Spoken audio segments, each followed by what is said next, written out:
cogs in her curious mind. Scales that tell stories of times long past. Deep in the echo, her interest is cast. Starborne Melody echoes in the deep.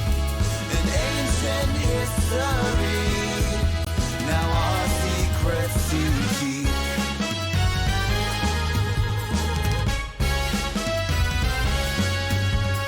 Sail on a siren with feathers adorned, seeks to maintain her graceful form. A voice that weaves tales across the sky, relaying the dreams that never die. Renick the brain with numbers and might, forearms for eyes in the cosmic night. Stoic and with numerical grace, in Lockstitch's crew he has found his place. Starborne Melody echoes in the deep. An ancient history, now our secrets to keep.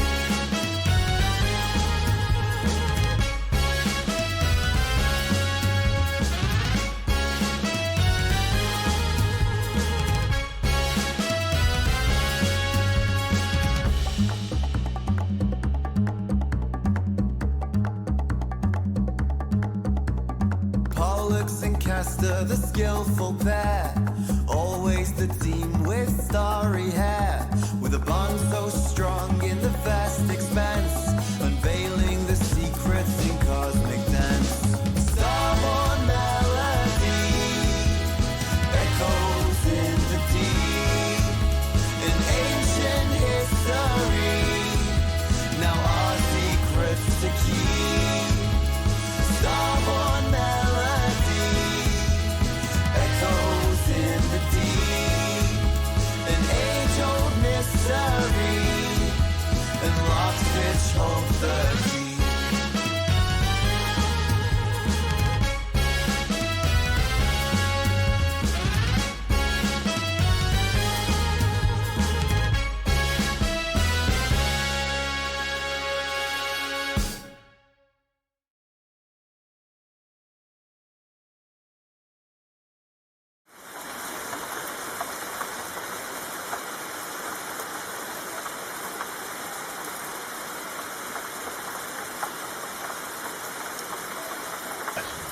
It can be said to have a character of its own. You wouldn't be far off. Oh, hey, are you Arthur? Yeah. I'll sign your news clipping. Here. What's your name? My name's Simmons. Simmons. Is that with 2 or 3 G's? G's? What? They could be silent. I don't know. Look, there's a lot of unnecessary consonants around here. It's just like it sounds. All right. Well, okay, cool. That's going to be SIGMMOGN.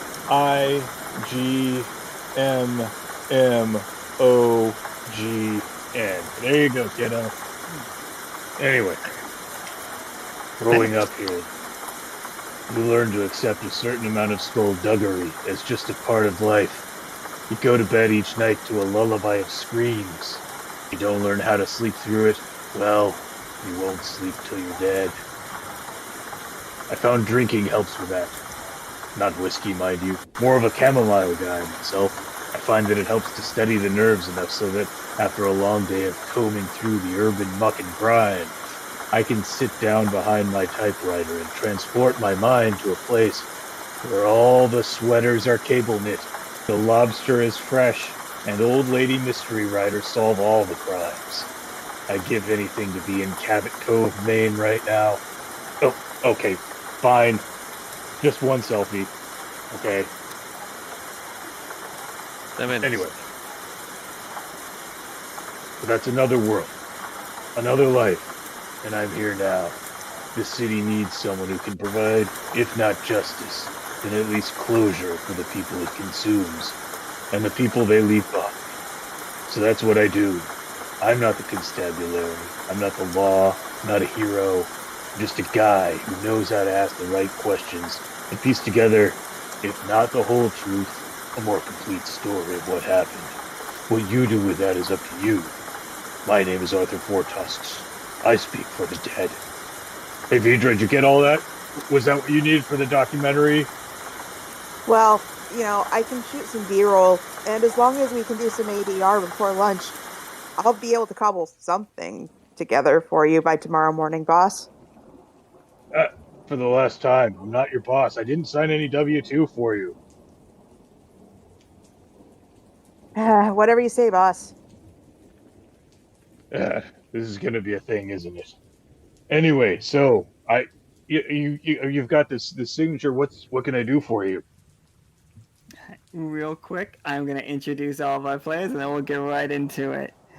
So we have Toast playing, one second, Head Lord Supreme Mayor of the Silverthimble. Hello, that's me. We've got Simmons, played by Chris. Yo. And introducing Arthur, played by Will. Hello. And Vidra, played by Fee. Alright, everybody. Obviously, we are currently in Evil, on the city streets of Evil, shooting some work for the documentary. Krieg and Simmons have shown up here after a long journey from the Silverthimble to hire echo-famous Arthur Four Tusks to solve the mystery of who killed Joaquin. So, tell me about this case. Oh, do we want to go to the office? I got an office. Yeah, let's go to the office. Step into my lair office. Everything's a lair around here.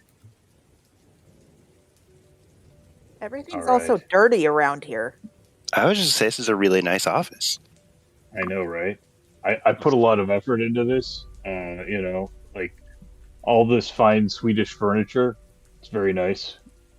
Did you build it yourself? Not very well, but yes. Can you tell? Yes. Absolutely. It's very poor looking. I mean, it's fine. Don't look too close. No macro I'm lenses. trying not to. So, tell me about this case. Who's the body? That'd be Joaquin. Okay, so tell me about Joaquin. How did you find him? What did he do? Who did he piss off? Well, he got stabbed through the chest with an unidentified object. He was minding his own business, and as far as we know, didn't piss off anyone that I'm Where did aware you- of this time. Tell me how you found him. On the ground, dead. He had a big hole in his chest. But was he... Could we really say he was minding his own business? I mean, we were... Okay, you gotta describe big. How big is big? Simmons, how far can your arms go? pretty far. I reach my hands up into the sky. So about half of that. That's a big Okay. hole. All right. Where was the body found? What? I assume you're not from around here.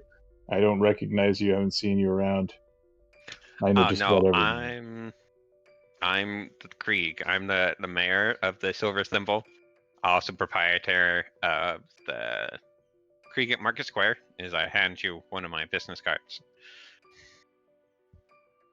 Got it. And where exactly was the body found on the thimble? Oh, this wasn't in Silverthimble. It was in Alkali, I think, in one of the crash towers. Crash Tower and Alkali. Okay. Yeah, did Who you had see access? Alto by chance? I'm not sure. Arthur, there is a knock on your door as another client comes, walking in. It's like, I'm sorry, Arthur. I'm sorry, Arthur.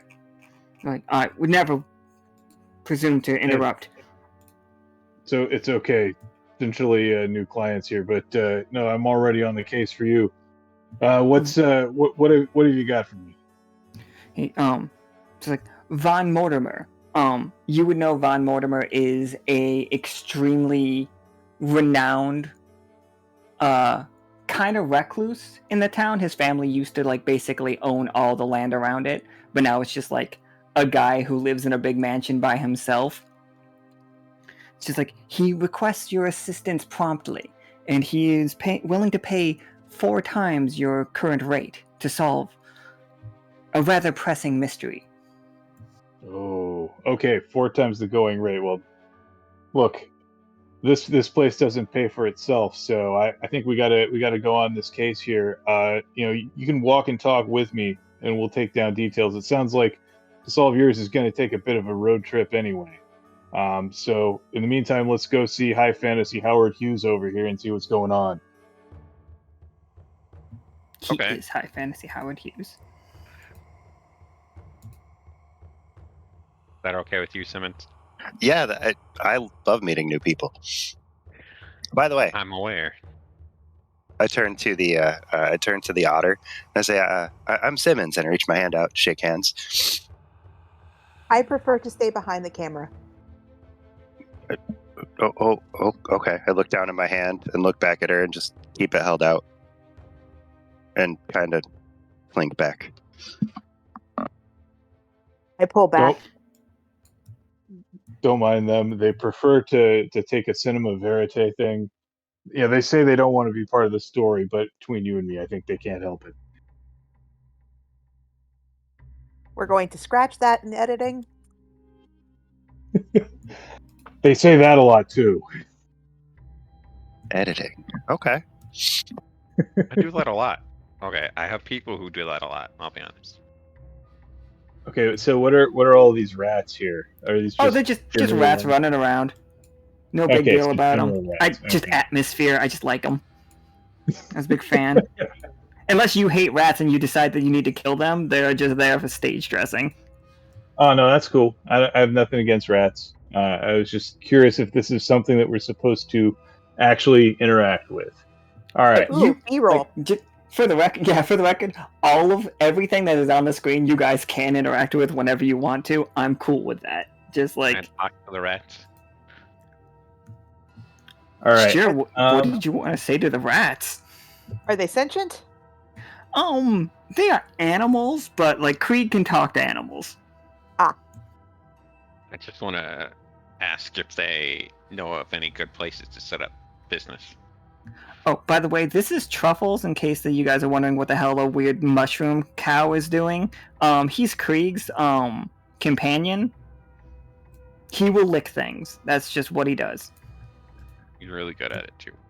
Mental note, keep camera away from Truffles. That sounds You like might a want to good plan. tell Truffles to maybe not lick some of the surfaces around here. Public sanitation is not really a priority among the civic leadership. Just a warning. Anyone That's willing just to gonna- tell the rats to scurry a little bit closer together so I can get better shots of the city and ambiance? They say they want some benefits for it. So, Oh. like, you got any cheese or crumbs or anything? Checks my pockets. You can have No. whatever you want in your pockets, by the way. Ah. Like, I reach in my pockets and because at heart, like even though I'm a hard-boiled detective on the outside, I am a cozy mystery solver at heart. I pull out a little biscuit, like a sort of a digestive. I break off a few crumbs, kind of sprinkle them over towards the rats. I know that eventually they'll help us out, perhaps somewhere down the line. Never pays to antagonize the local rats. They got ears everywhere. That's why they're amazing for information. Exactly. All right, that's perfect. Vidra, you want to give me a 20-sider? I don't know. You can click the dice button and just click the D20, or you can type /roll and then space 1D20. Either Okay, we'll one. see. Yay, it worked. Now can I see it? Yay. 10. So a 10 is a tough choice. So your tough choice will be, unless somebody's like changing that. No, okay. So your tough choice is you can get like amazing B-roll of them. Like of the rats. It really sets the atmospheric tone of how evil looks, especially based on like the hard-boiled, like the grim like narration that Arthur has already included. Like this will look great over that. But the issue with it is you're going to be so focused on this, you're going to miss something in the background. I think I'll super focus in. I'm a little myopic sometimes. Absolutely love it.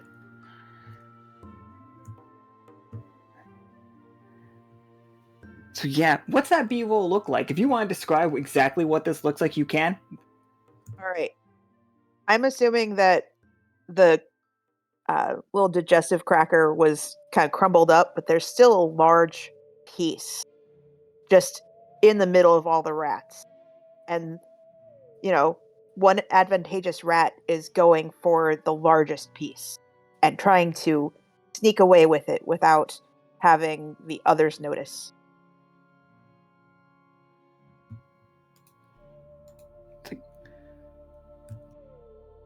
Like the skeleton that's been like is supposed to escort you to Vaughn is nodding, is just like, says a lot about the city. She's like, come. Do you ever Mortimer, answer my question about where it is best to set up a business? like as the one scampers down the alley with the big piece, the other three, they're looking at it, and then they like realize that Krieg is talking to them, and they're just like, why is he talking? It's just like, hello, lizard man. Hello, I'm Krieg. Here's a business card. One of them definitely grabs the business card and puts it in his mouth. This is perfect. She's like, what are you looking for? Prime real estate? Yes. Well, I can tell you the most successful place in the whole city. They haven't even started setting up yet. It's a grand opportunity. We call it The Hole. The Hole, you say? Some people say that one of our ancestors fell from a roof of a building and shattered the ground that they landed on and left unhurt. It is becoming a rather religious monument for us rats. Where is this place? It sounds perfect. It's like, oh, it's right down here. And it's like they point the opposite way of where the other rat went. Thank you. It's just Filing that away. If you have any more of those delicious crackers, I mean, we could show you. Arthur? I Arthur? reach into my pocket and I pull out another digestive and I go, "Thanks for the tip." And then I give him half the cracker and wrap the other one back up, stuff it back in.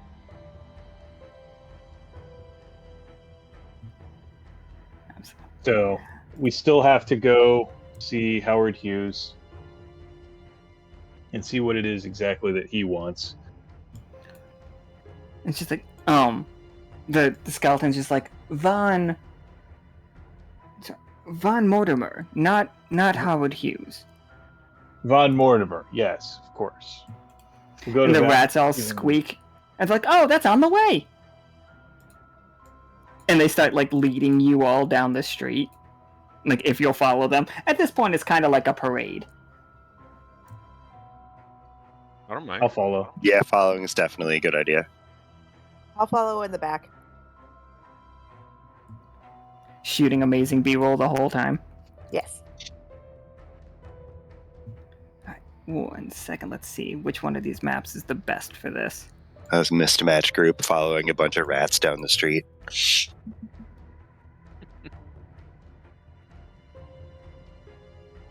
Would you get out of your Oh, own Truffles, don't lick that. I swear.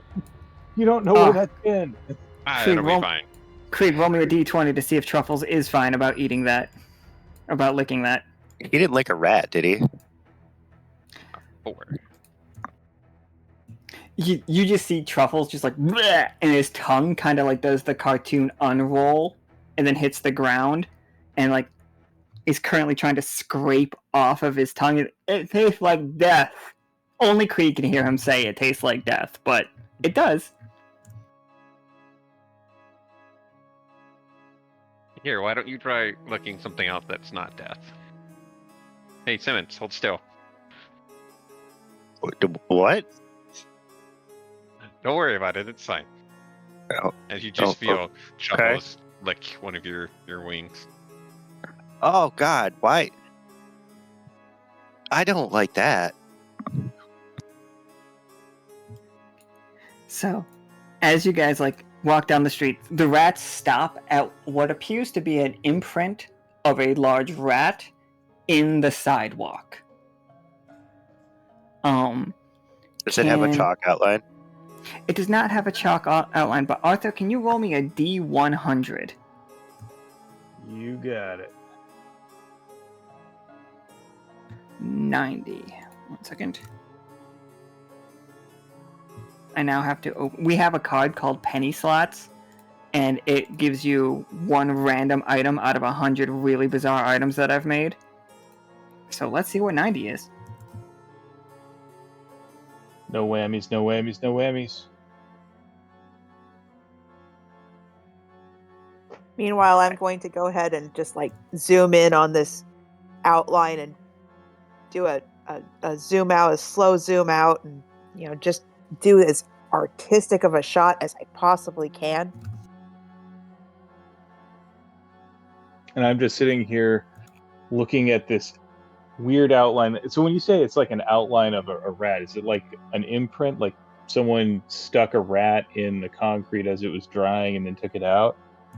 That is definitely one theory. Somebody left a magnifying glass near it, which is what the 90 was, by the way. 90 on Penny Slots is a magnifying glass, turns out. Perfect. I've always needed... you can never have too many of these in my line of work.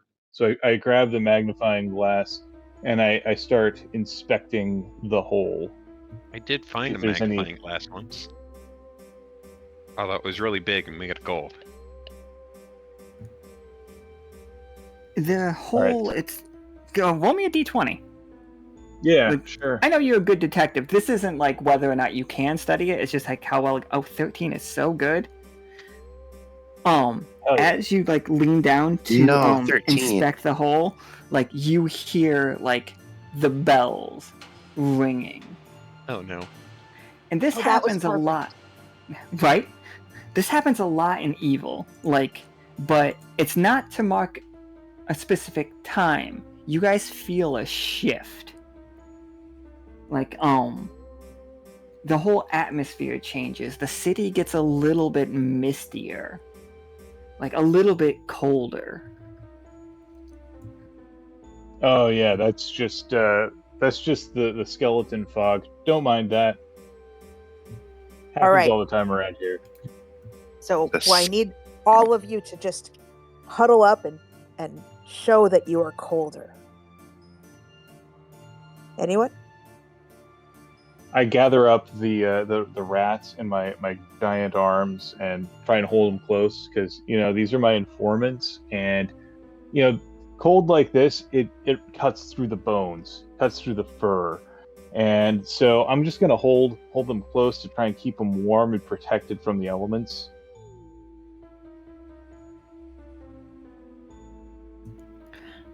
Are you wearing a jacket, Arthur? I've got like a long trench coat type thing. He's got it So- over his shoulder. Yeah. In the Simmons picture. is gonna, if you don't stop him, Simmons is gonna crawl up on your back and do the thing that he did to his pawn before, which is just like sort of make himself a mantle over your shoulders and just hang on.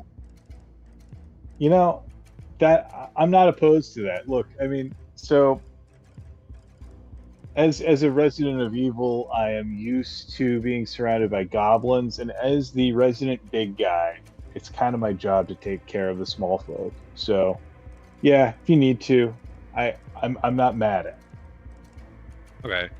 In that case, I'm just gonna climb up on your shoulder and take out another coat. it. Do it. Just to make sure I've got this correct, it looks like this then, right? Yep. We got Simmons draped over the back, Krieg on his shoulder, and a bunch of rats like... They're in my arms.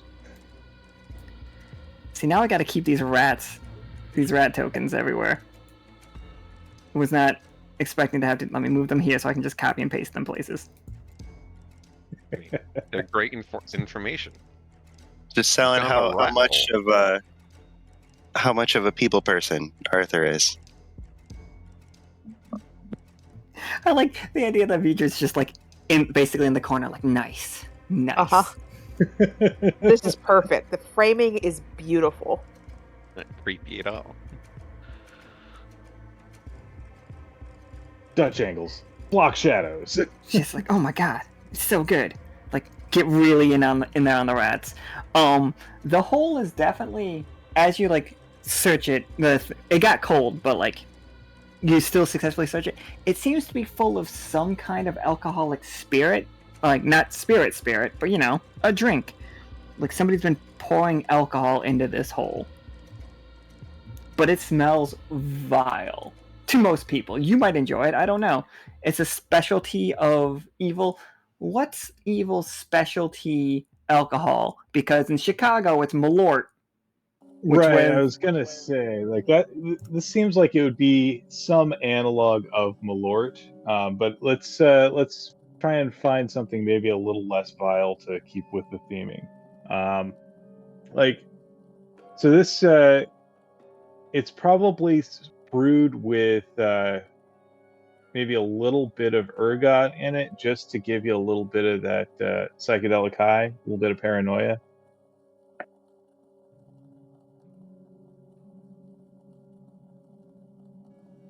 The fumes are almost visible. Yeah, it's it'll rot your gut and has additional effects on the brain. So if you're not from around here, I'm not going to recommend it. I think if I can, I'm gonna bring back some for a dog I know. He eats curses, so this can't be any worse. You could literally not get rat hole Malort, for the record. Like, you could just go to the store and pick some up if you wanted to. Are you sold on just pulling it out of this hole? Probably. Well, this is free. The store, I'd have to go buy it, right? You would have to go buy it from the store. You would have to pay money. But how do you know if it's I don't good? want to do that. I want to get it the free liquor. Have my mouth just hanging open, just like, what? So do all three of the rats and the skeleton, by the way. What? Did we learn the skeleton's name? You have not asked the skeleton's name. Sir Skeleton, what's your name? Wait, did you say they had a name, Arthur? At the beginning, like when they walked in? No, I did not. Okay. I think honestly, this guy's mostly known as Bones. Bones, have you ever had any of this rat water? You see him like, it's like once, and then like points to his body and starts laughing. So it is cursed. It'll be perfect for him. No, that was a joke. That was just a joke. It was very funny. I wouldn't drink it. I can't drink. You know, you're good. I've thought about doing stand-up in the past. I jump down and walk over and stand by Bones. I'd be more than happy to film a special for you. Oh my, special. It's like we could get a little stage set up. I would love to do a comedy special. All right. I've got my bottle full of rat hole Malort. Let's go. All right. So I'll go ahead and take my menagerie into the home of our new client with my new ace interns and Krieg and Simmons. The interns are the rats. Oh, the rats are your interns. Excellent. I do love Yeah. a good rat intern. You guys make it to Von Mortimer's home. The Mortimer estate is an incredibly large estate, right in the center of town. As long as you've lived here, this place does have a creepy feeling to it, even by Evil's standards. You faintly hear piano music coming, somebody playing the piano inside. The front door is wide open. Okay, everyone, please be quiet so I can get a little bit of that for the ambiance. Thank you. Creek. Then you hear it. Asking me for him right here. Nice. Coming out, I'm gonna say like this window here. You hear a somber song that's just like, "It gets so lonely here in Evil. What I'd do to see a smile, even for a little while." And then like the piano stops and you just hear sobbing. I'm having my finger over my mouth and All right. Well, let's go ahead and Bones take us up. And it's like Bones just is like, I've never heard him this upset. Oop, I just fucked up again. There we go. All right. Like, Bones So- like walks you right up through the front door, wide open again, like waving back and forth, smashing itself on the thing. But now, here's what the inside of this place looks like. And then you start hearing like piano tinklings again as he starts up another song. So I turn to the newcomers, and Vidra, of course. Vidra has spent some time with around town. They know their way around, and we've talked a bit. But for Krieg and Simmons, I just want to warn you. These guys are a little weird. The Von Mortimers are famous for writing weird strangers into their wills and forcing them to spend the night in haunted houses. Whatever you do, do not accept a contract for such a thing. All right? Just saying that right now. I It may don't look ever nice. accept contracts I don't read. That makes perfect sense. Yeah. Do not let him write you into his will. If he says if you can stay the night, you can keep the house, just don't stay the night. Just throwing that out there. The death trap. Simmons. Yeah. How's Chest? What? He's my best friend. It's fine. Yeah. How did he become your best friend? He just was. Yeah. Talking and signing things, normal Arthur, stuff, right? Arthur, the name Chest would mean something to you. And also to you, Vidra, if you've spent any time here in Sonnery, which is this side of the world. Chest is one of the most notorious demons in hell, or devils in hell. He doesn't make deals with people a lot, but he does make connections with people. Like, he will set people up with a person that wants to buy. Like, say somebody wants an excess of sadness. He will hook them up with a way of creating such sadness and then basically bottle it. Like, he knows how to bottle emotions. Rage, sadness, horror. And he, in the past, has put the crew through it before. Chest also has 3 cloven feet. He looks I have a token for him. You don't actually listen to any of that. He's actually just a really cool guy. He gave me some ideas one time when we were trying to find a present for a friend. It's just really cool. This Yeah, is definitely. chest. You just can't see his Oh. 3 legs, but he does have 3 legs. Are we sure that they're all legs? We are sure that they all end with a cloven hoof. Okay. Okay. I mean, that's He seems only has 2 incredibly- knees, though. That's important to know. The other one of his legs comes out of the other knee. Oh, okay. Gotcha.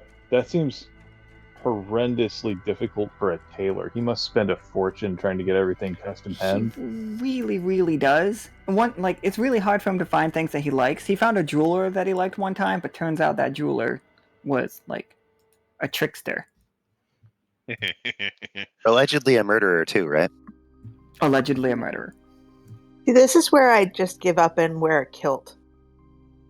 You know, that would make sense, but I like the idea of everybody like talking about this around the room. The We're rats are waiting just for nodding the along. host. Yeah, trying to make small talk and not be annoying. You hear just like the blong as somebody puts both palms on all of as many keys as they can reach. They're like, "Come up, I'm in my study." Oh, we're gonna have Bones. to do an absolutely brand new sound check. All right, so I'm gonna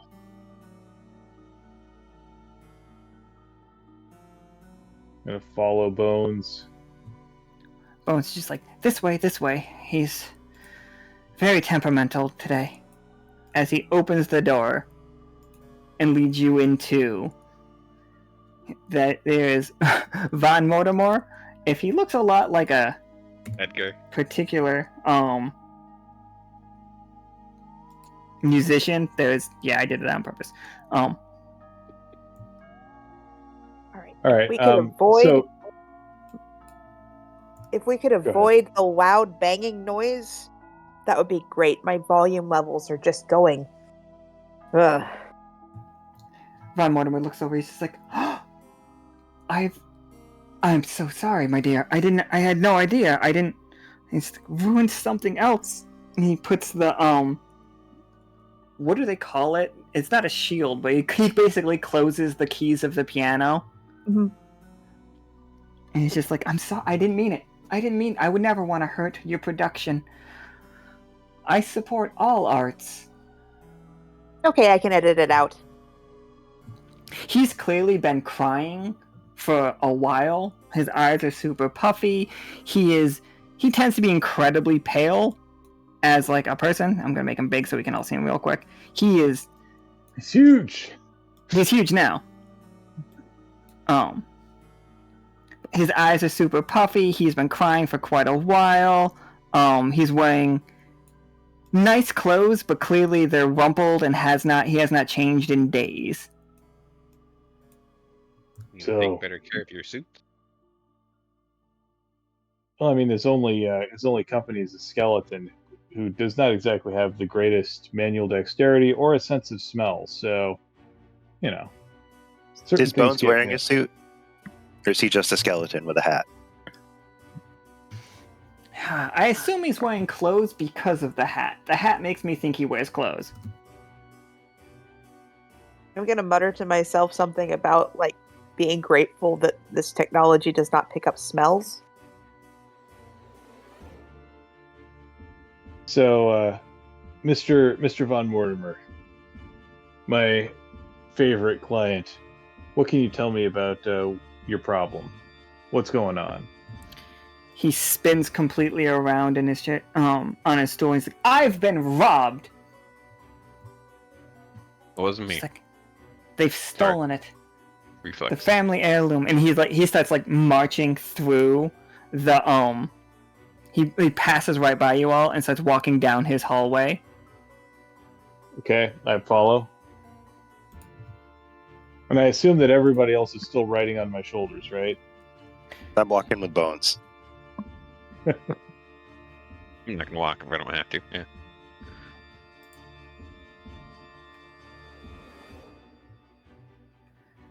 It's just like he like leans over. Bones leans over to Simmons. He's like, "You know why I applied for this job? I had a What? bone to pick with unemployment. This Elbows you a couple of guy. times. This guy. Perfect you- delivery. I like you. You're good. Please don't encourage him. You know what though? This guy, he doesn't have any guts. Shoot, I can't make that joke. But he does have talent. Yes. They know what's going No on. bones about it. He's definitely not Ah. missing his funny bone, that's for sure. Giggles behind the counter or camera. Von Mortimer's There's a just like, "Oh my skeleton of a God." good joke here, all right? Just got to find it. There's a little bit Sky. of shaking of the camera. Like, I heard that. Yeah, okay, all right. Von Mortimer's just like, here. This is where I would store my artifact, the heart-shaped box, if I had it. But it's clearly been stolen. And he motions to like an altar in the middle of the room. Everything in this room is so dusty. Like even as you guys walk, you are leaving footprints in the dust. Are there any other footprints that I can see?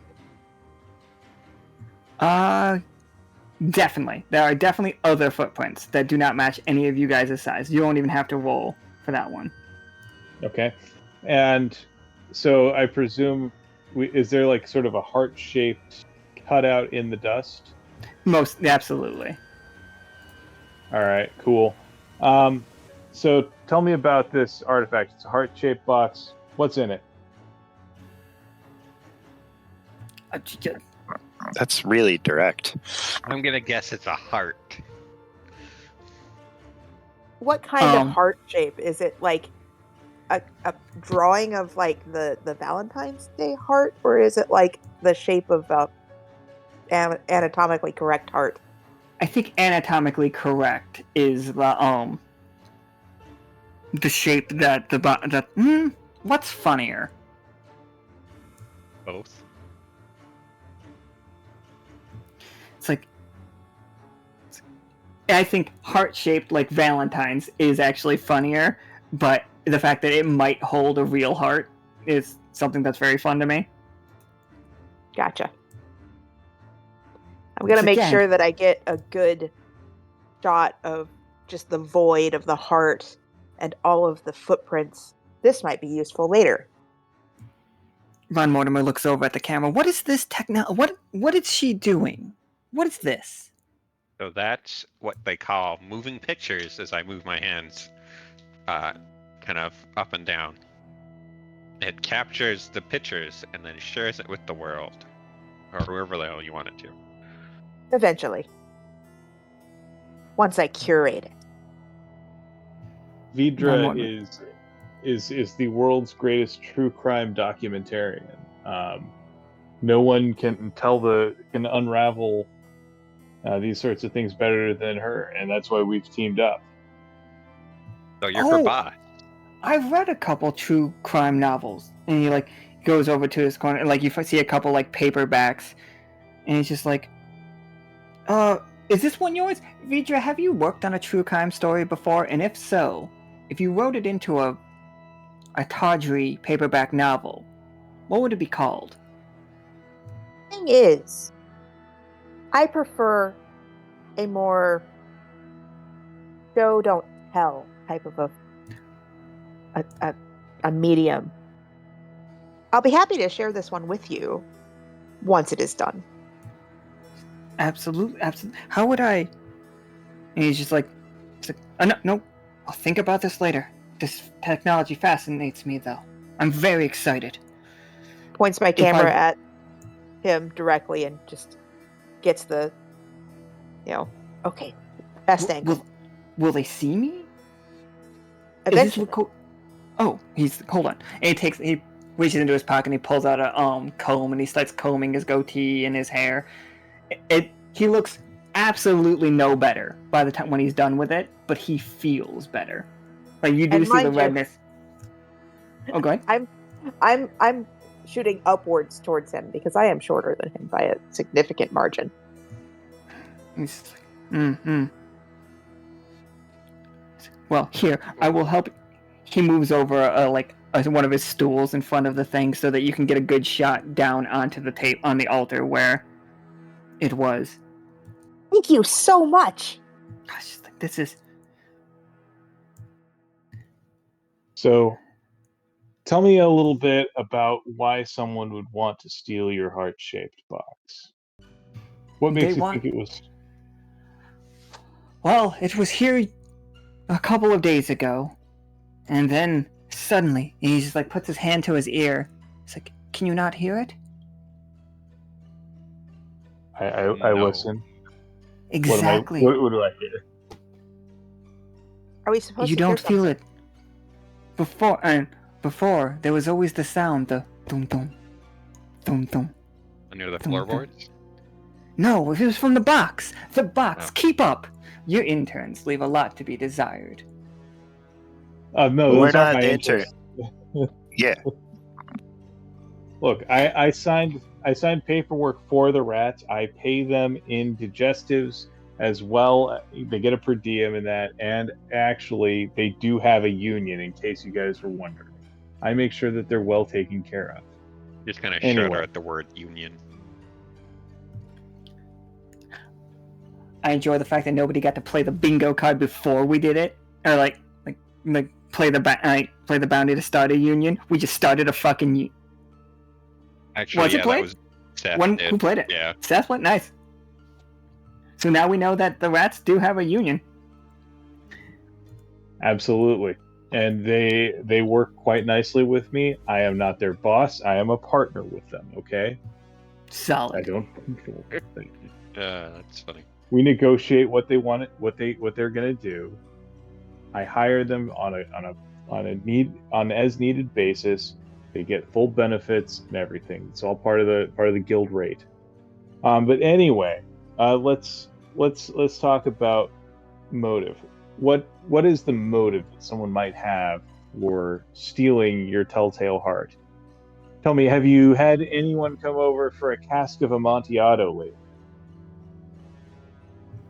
It's I had my dear cousin Lysander over not too long ago. He showed particular interest in the heart, though he wished to sell it off to some fancy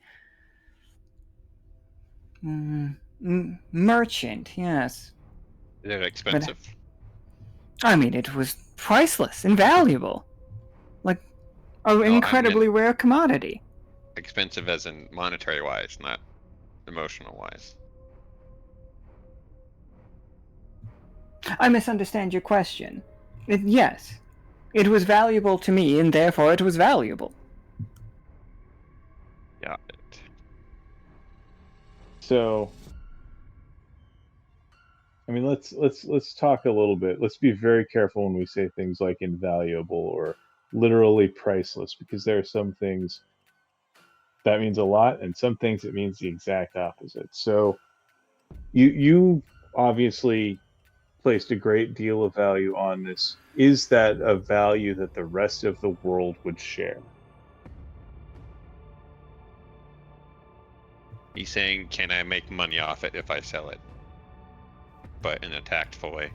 I assume that there are other uses for it. And some people say I squandered it. Merely leaving it in my house to use as a...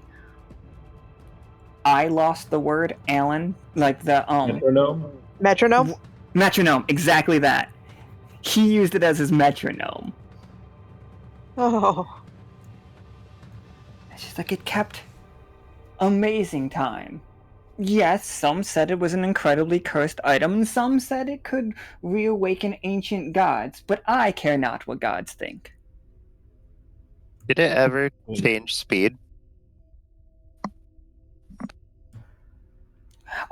Occasionally, when the bells ring, it does change tempo, but that's what always kept it alive. I feel very happy. Whenever those bells ring, it would change tune, and I would feel better about it. It would make me so happy. I didn't need anyone, except for Bones, and Bones nods. I brought him his food.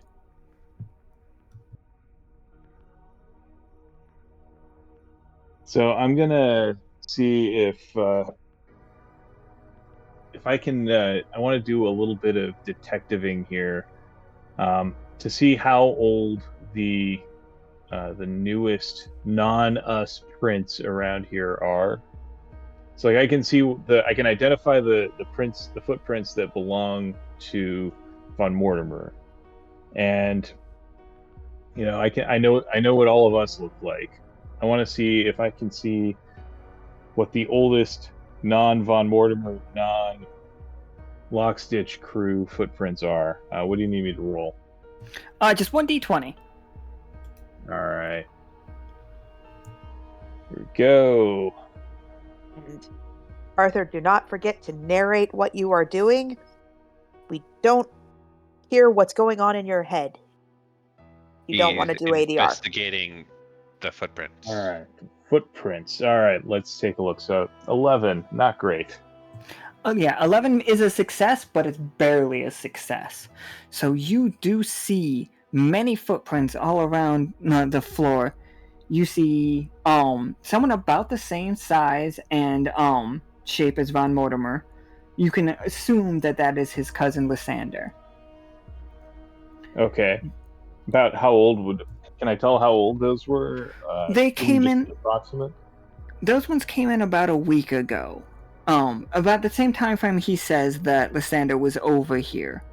But as you're leaning down, you feel wind brush up against your neck, and when you look over where the wind came from, you see that the window is just ever so slightly misaligned. Interesting. So I'm gonna go over and investigate the window. I'm going to tail him. Tell me, has this window always been ajar, or is that a relatively new development? I feel like that's always been a window, not a jar. Yes, thank you. I was hoping. Bones does rim shot on his rib cage. And he's just Bones is the window should be closed. As he walks over, because he's a skeleton, he has no idea about the draft. How long has that window been open? Would you happen to know that? When was the last time you were in here, Mr. Von Mortimer?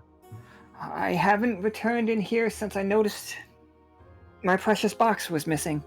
It's too tragic in here. It makes me very emotional. He sees the camera again. He brushes his mustache and goatee. When did you notice this? 2 days ago was when I confirmed the heart was missing. I have not moved it from that spot in decades. Did you feel a breeze? Would Von Mortimer feel a breeze? Von Mortimer, if you got... Oh, did any of you shake his hand, by the way? I did not. Simmons probably would have. I didn't because he was scary. Oh, that makes sense. I also clap my hands over my mouth and go, oh no, I'm not supposed to be part of the story. Von Mortimer's I have long since felt temperature, as it were, or the feeling of a breeze through my hair. I left all that behind. Hey boss, is this guy dead? Oh, just wanted to ask that, yeah. Yeah, I have a feeling that, so with my local knowledge, would I know that he's a lich? He is a lich. He is a grand lich. Got it. Okay. And this is something this is kind of common knowledge, yes?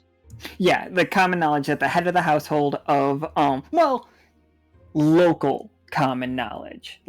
It's a open secret. Yeah, got it. Okay. Whoever takes the Von Mortimer house becomes a lich dedicated to the house. Got it. Like I was saying, guys, don't sign any inheritances or anything on that, all right? I'm gonna Simmons. elbow you in the knee. I would elbow you in the ribs, but I'm not that tall. So I'm gonna elbow you in the knee and just go, whose heart? Whose heart was that? That was. That's Oh, go ahead. no. Go ahead. Oh, if you're asking him, Arthur, you can I'm answer this. Or are you asking Von Mortimer? No, I'm asking Arthur. I'm like, whose heart was in the box?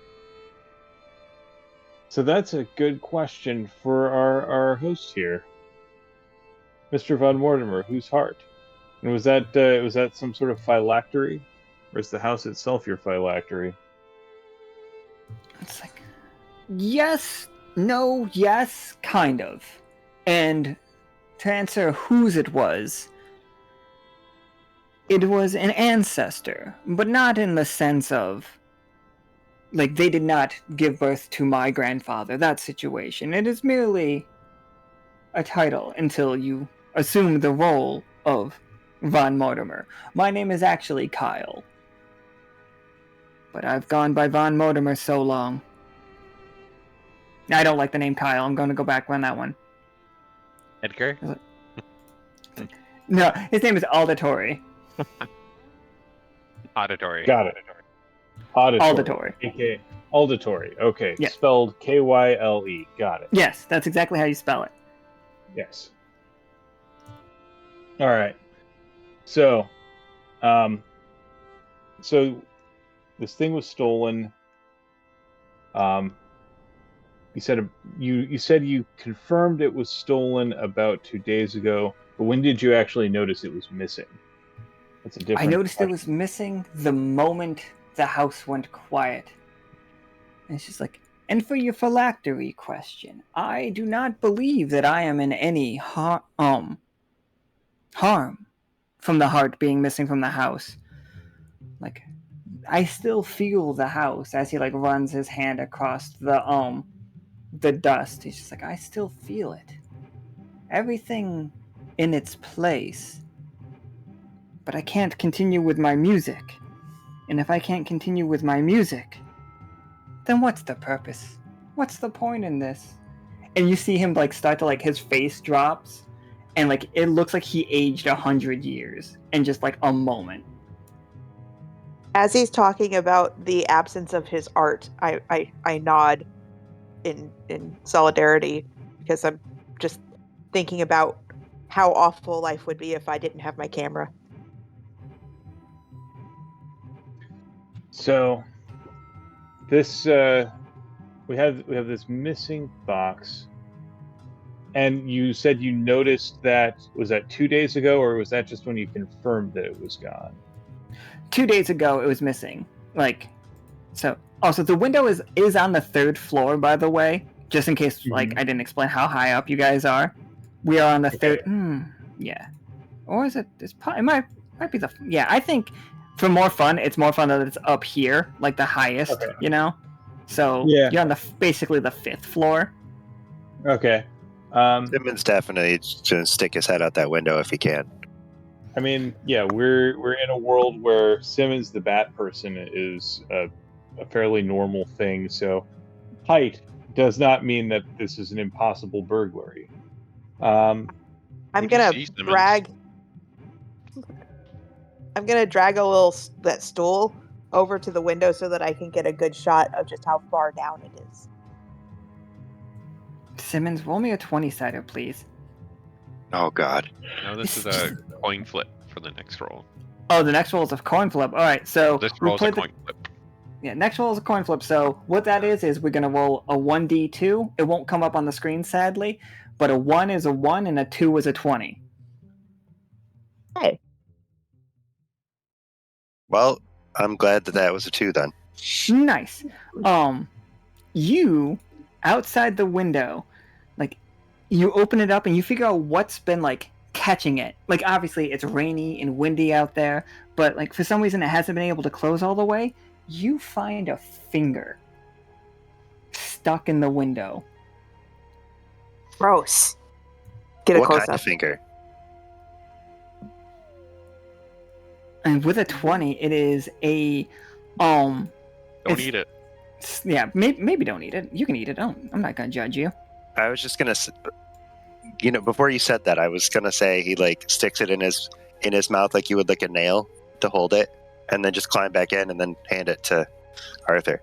Like, I found this. Ew. Let me take a look at this. All right, Arthur, I'm gonna ride Simmons 20 for you as well. Okay. You know this finger. Okay. This is Isolde's finger. She is a well-known thief. She is a zombie. Okay. And how familiar? How did I become so intimately acquainted with her fingers?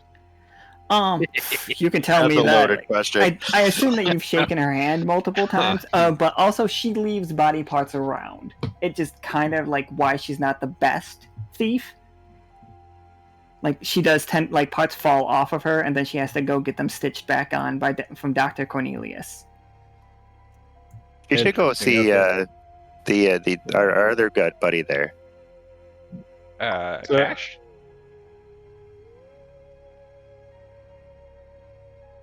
So I'm going to go ahead and take the finger. I'm going to stick it in a pocket for later looking. That can't be sanitary.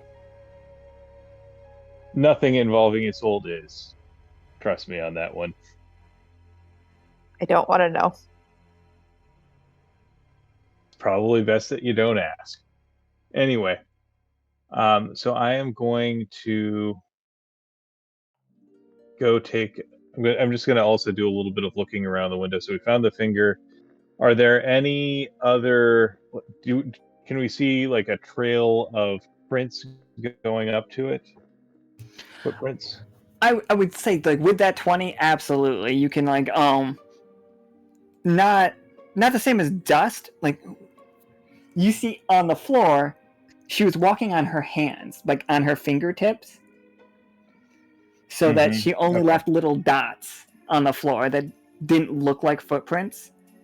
And then she must have grabbed the box with her feet somehow.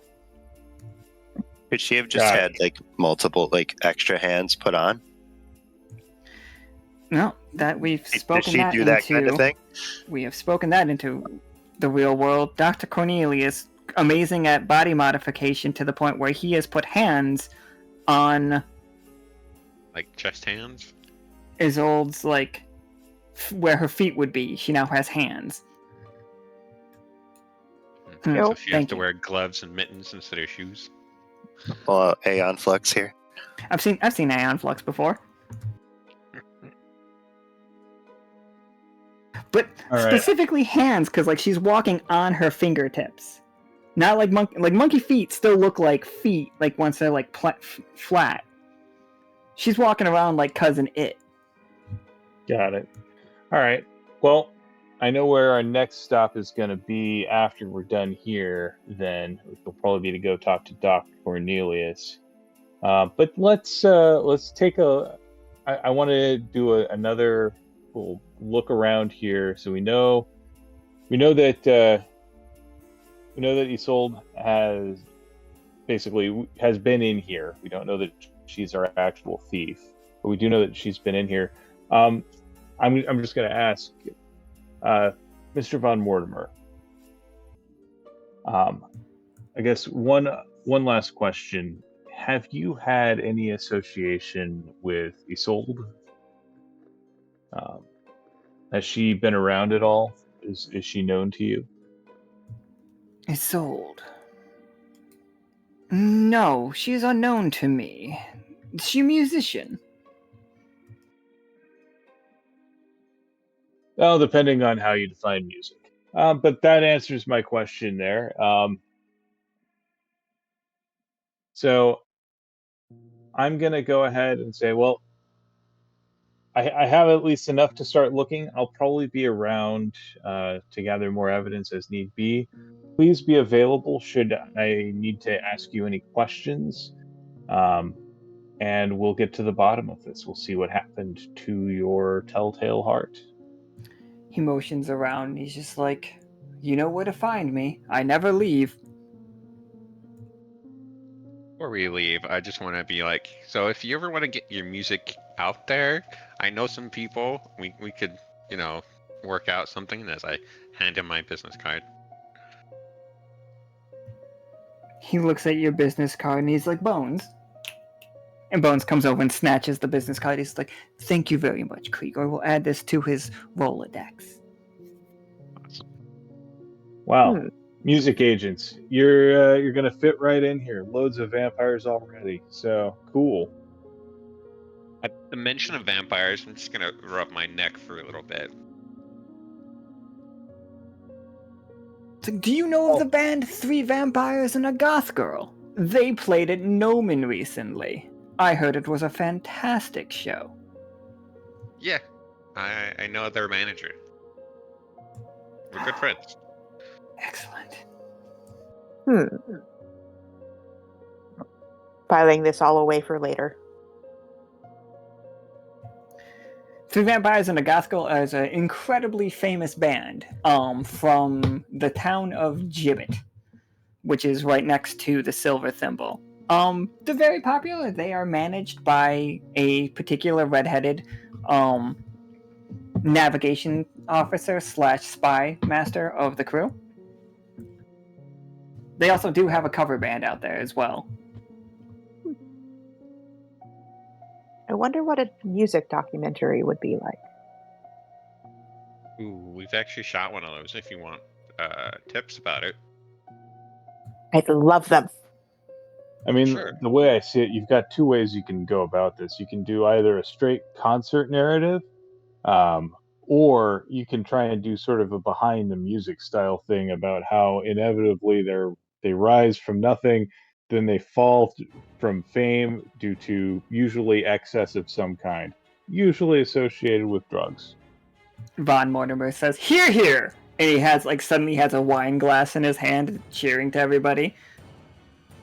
Also, when he says "hear, hear" like that, you all have wine glasses in your hands, proportional sizes to you. Also, the rats all have them as well. I'm gonna sniff it. Yeah. It's delicious. If you enjoy wine, it is exactly the kind of wine that you like. I'm If going you to put don't it enjoy down. wine, it's Mountain Dew. I'm going to put it down. I cheers the rats and then just drink all of it and then set it down. The It would rats be rude also not drink to, it. So I raise my glass and then I make a show of looking like I'm drinking it without actually, because I have to stay alert. I'm gonna take Vidra's drink and add it to Simmons. Here you go, Simmons. This is for you. This is a lot. You'll do fine. Okay. I kind of do the thing where I turn around and then toss it over my shoulder and then hand the empty glass to Bones. Oh, great. I caught that on camera. Bones looks behind you and sees the spill, and then you just see him he takes all of the cups on a tray and walks away with it and comes back with a mop. You didn't throw it on the table, did you? No. He threw it on the ground behind him. Okay. Did you hit the rats? That'd be rude. I did not hit the rats. I dodged Bones the starts rat. mopping it up. On the plus side, I have already had the wherewithal to take video of all of those footprints that are now being mopped up. Cool. Excellent. Oh yeah. Speaking of dust, where the heart-shaped box was? Is it dusty under that as well?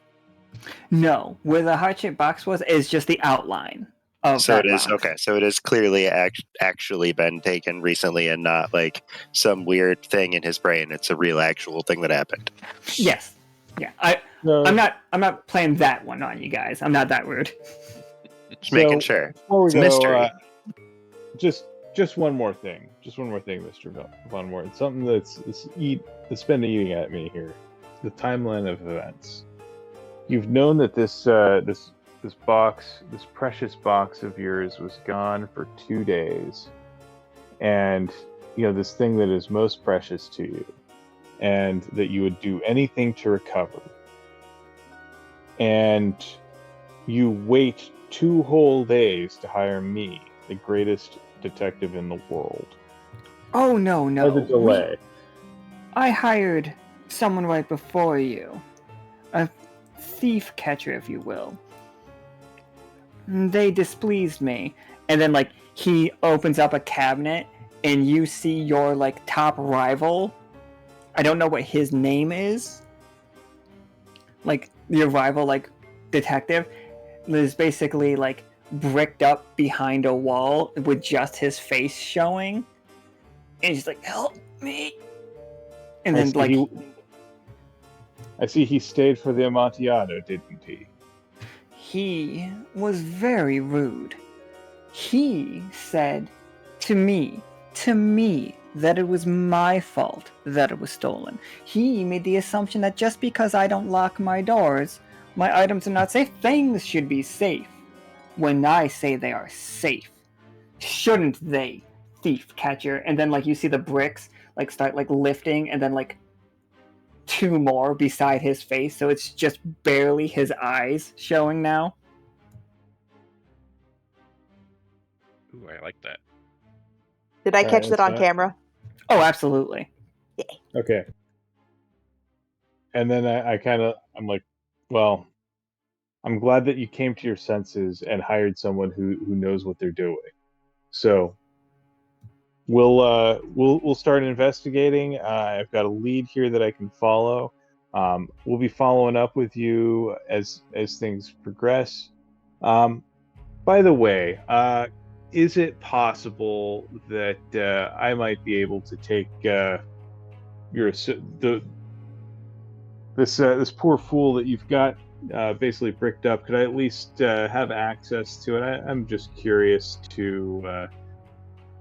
I think he might have some information that might be useful to me, and also it would be useful for him to owe me a favor.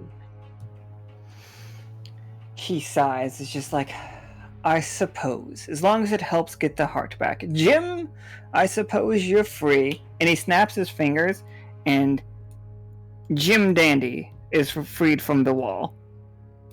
Jim Dandy is a skeleton, but he does have eyes in his skull. Like, the glass eyes, but, you know. Jim Dandy is back. Oh my goodness. I met you. He's like, oh, shit. And he, like, looks at Simmons. He's just like, oh, the Lockstitch crew. What? He raises his hand. He's just like, They burned down a city. Hold on. He's not here, is he? Jim Dandy is, like, right here. No, I'm pointing at Jim Dandy and I'm asking him. He's not here, is he? Oh, no. The auctioneer is.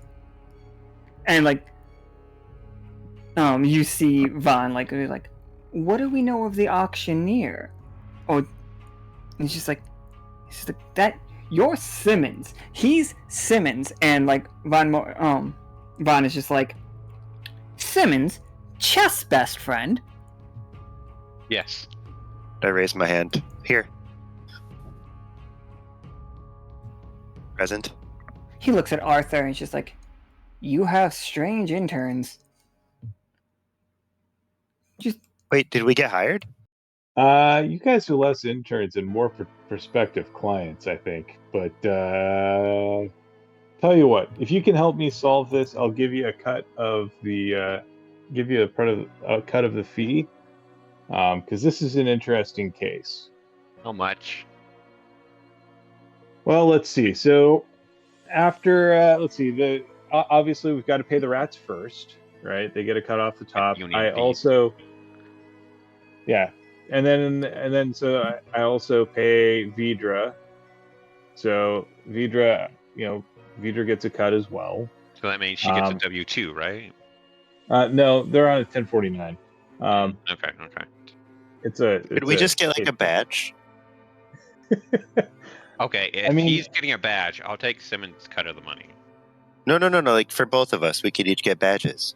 So like, showed that we were really helpful and cool and great and helped the greatest detective. It'd be a really good thing to have. Do they actually have power behind them, or are they decorative?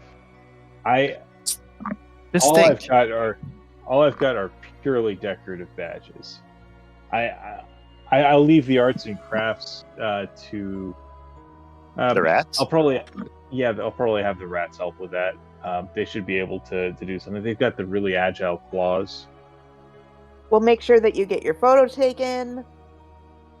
Is there a particular backdrop you want? Maybe just like the office. I turned to Krieg and I'm like, Krieg, think about this.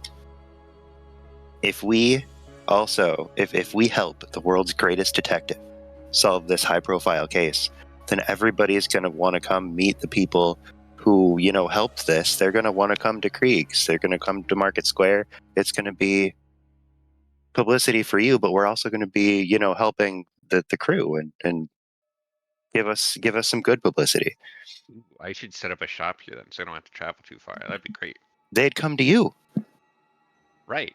And if I make a store here, they can come to me through the store, and I can make twice as much. That's true. Oh, you're thinking of investing in evil. And he pulls out a knife. He's just, this is, Vaughn pulls out a knife. He's just like, I can get the ceremony started right now. Guys, don't sign that contract. Nope. You're very kind. Thank you so much for all of your help. Find me my box. Yes, that's exactly what we're gonna do. Jim, fucking owe me, buddy. Jim, multiple cracked ribs, like missing many of his teeth, like puts his hat back on his head. He's just like, yeah. Hey, I can heal you up if you just let me punch you. As I show off the rings on my finger. I would rather not be punched anymore. Thank you very much. I'm good. No, it'll be just good. a second. Don't worry. As I walk towards, it'll be fine. Just one sec. Krieg. He doesn't have the guts. Oh, I got it this time. fine. Bones is just pointing at Simmons.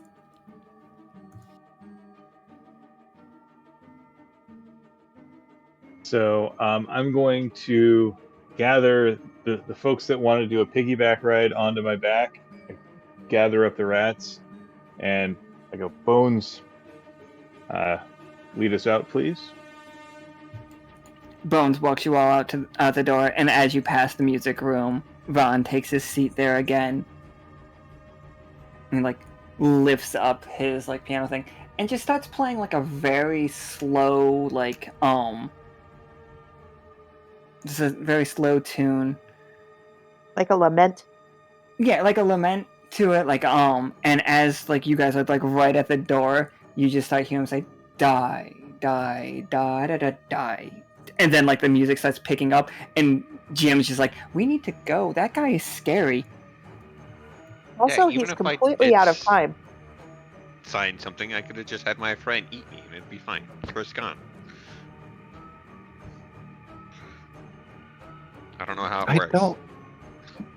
But All right, he's done it before.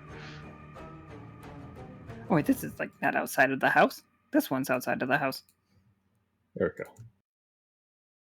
Simmons, get down from there. What are you doing climbing around at Simmons? Just get your shit together. I thought this was the easiest way down. I'm sorry. I take a great big swooping pan watching him come down from the window. Do I find anything cool on the way down? 3-point landing. I hope you got that on camera, Vidra. Oh, shit. Absolutely. Superhero landing. Simmons is going to be the hero that evil needs, but not the one it deserves. He's going to be Bat. I can't do a lower voice right now. I'll start coughing. Yeah, no, I stopped. Swear to me.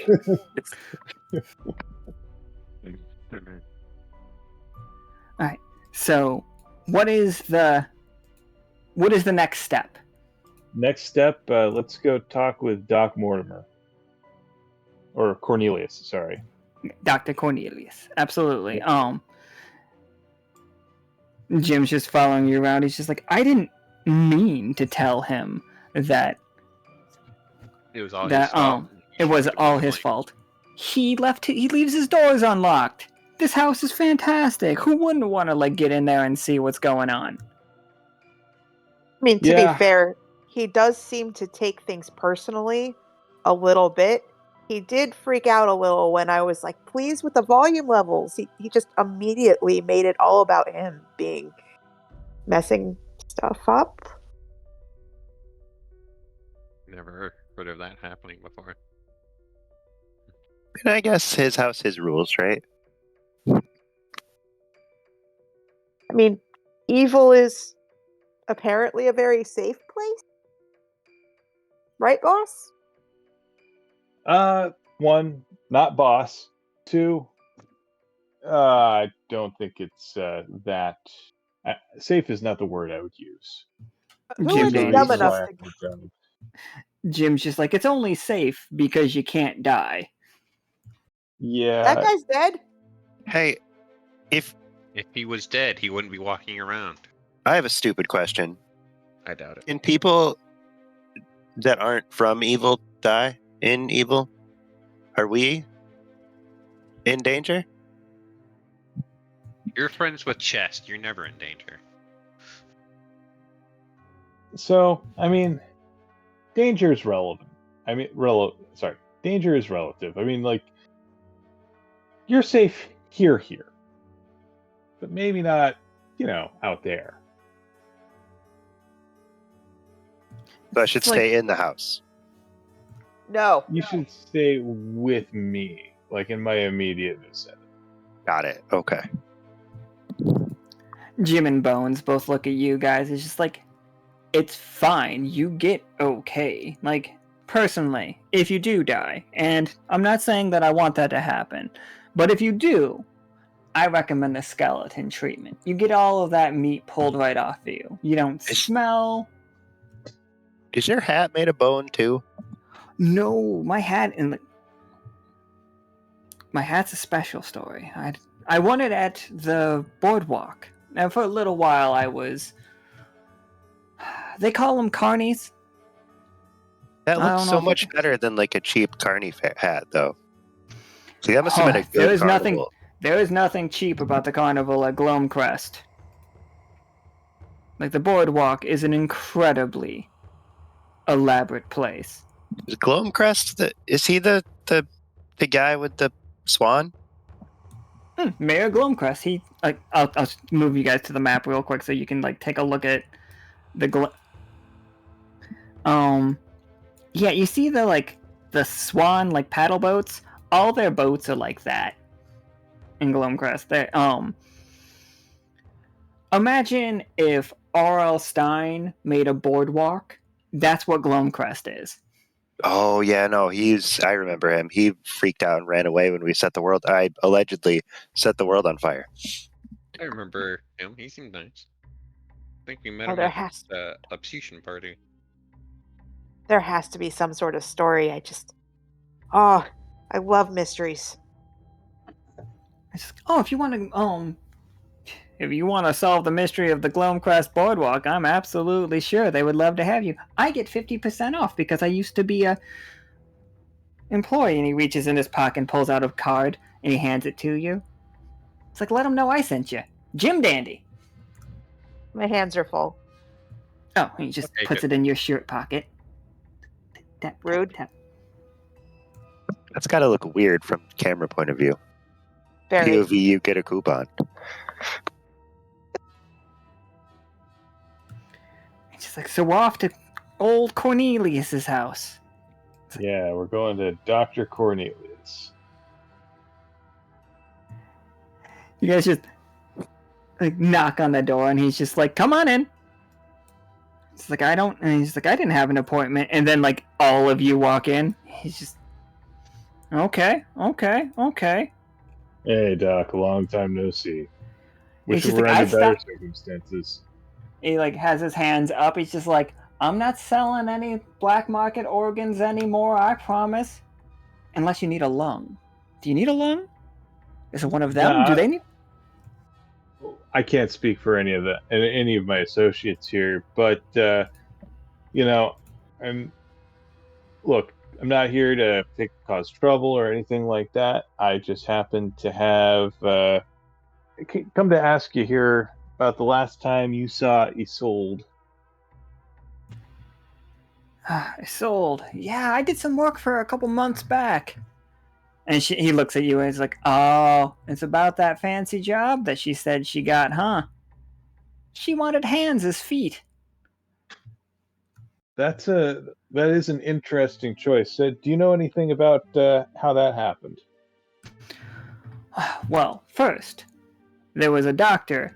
Dr. Hands, not very, creative of a name, but he was growing hands out of pumpkins, if you can believe it. And he's just like, That's a choice.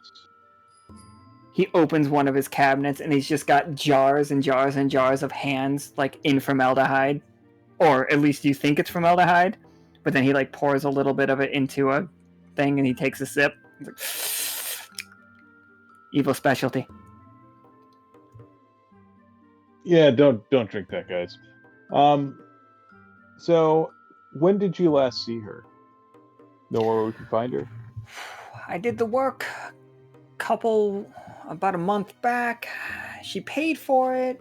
She paid for it recently. Yeah, yeah, I saw her about 3 days ago. All right. Know how we can get a hold of her? Oh, she should be drinking down at the... Shit, what's a good name for a bar in this town? The rat hole. The Rat Hole? Just... I mean, It's literally right in front of the Rat Hole is a place that they just named the Rat Hole. It's only been open I for like mean- a week. I mean, if we're looking for something that embodies evil, a place of restless and merciless capitalism can't help but fit the bill, you know? What's this about capitalism? Where can I find it? The rat hole. Bad guy. Yeah. All right. So yeah, we'll thank you so much, and hey, just be aware we may have need of your services. So we'll be back. Arthur, before we go, Yeah. can you ask him if that was a hand finger or a foot finger? You mean a hand? Oh yeah. Yeah. So is this a hand foot or a foot hand? He reaches out and hold out the finger. he takes it and he, like, looks at it, and then you just see him, like, put it in his mouth and switch it around like it's like mouthwash, and then spits it back into his hand. He's like, "This is one of mine. This goes on. This would have been put on her foot. Oh, less. If it's hers, I can't be fully sure." And she's like, "The seam work doesn't look very good. And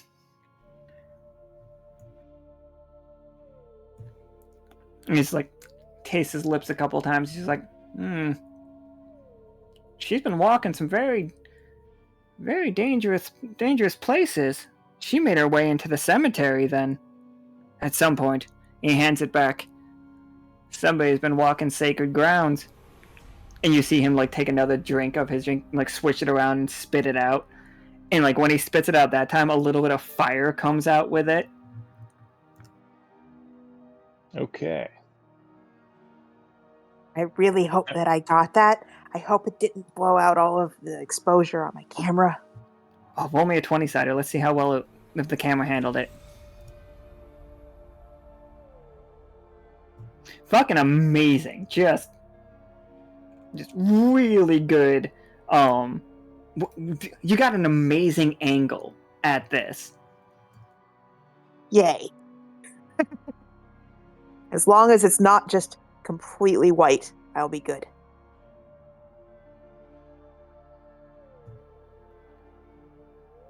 Turns out I can't spell cemetery. I don't think I can either. Ooh, it's a 20.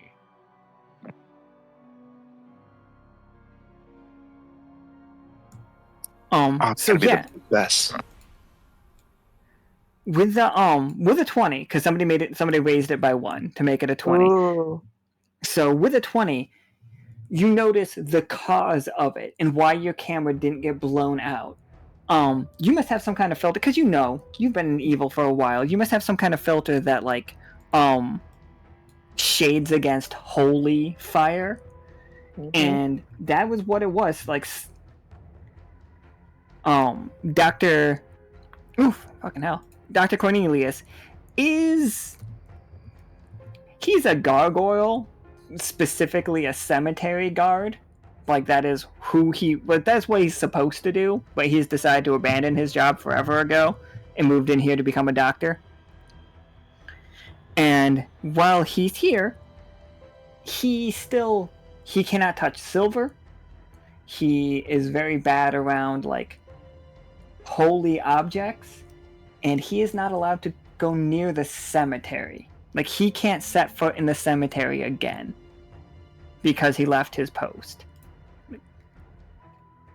So Isolde has been to the cemetery and tasting with her new fingers, with the new feet hands.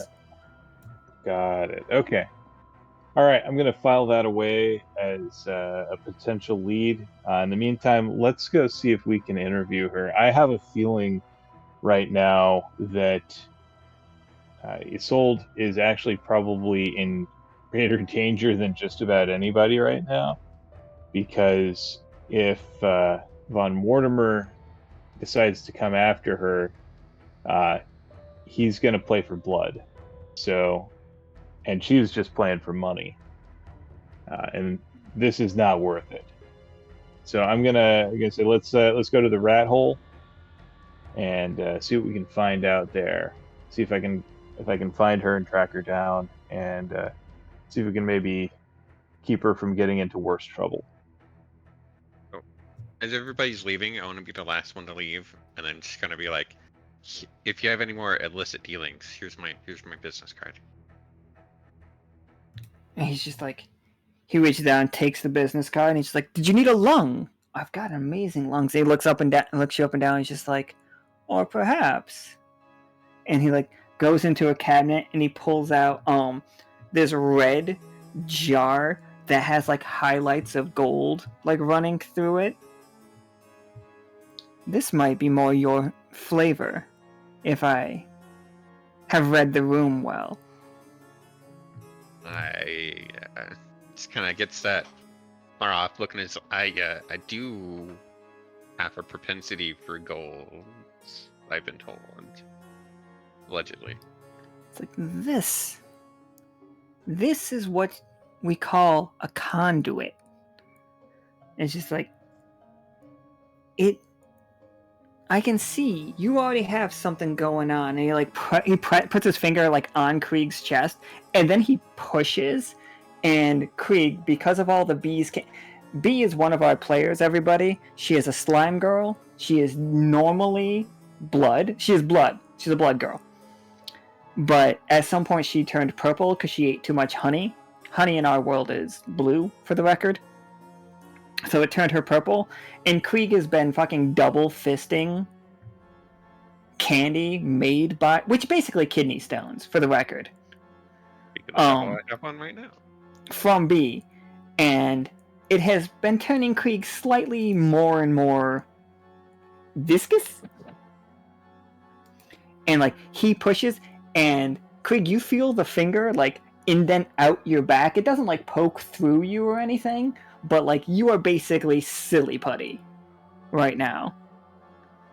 And it's just like, if you are interested in a little bit more of exploring this direction, he's just like, I offer you this. With, the agreement that in the future you will pay me back. Oh. It does not have to be money, but I will have a favor. I'm just gonna kind of scoop Krieg up here a little bit and just go, doing you a favor. Come on, let's go. And walk out the door. We'll talk later as I'm being bodily through the door. Krieg, you feel he reaches his hand out and puts his card in your front pocket and taps it down. It's his cards are basically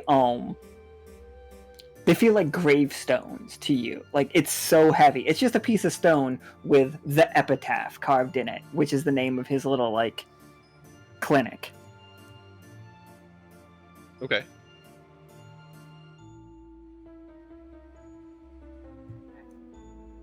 So are we heading to the bar, to the rat hole, yeah? Yeah, the bar, yes. Gotta talk to a zombie. There's a lot of really interesting world building going on in this episode, and I just wanted to say thank you for that.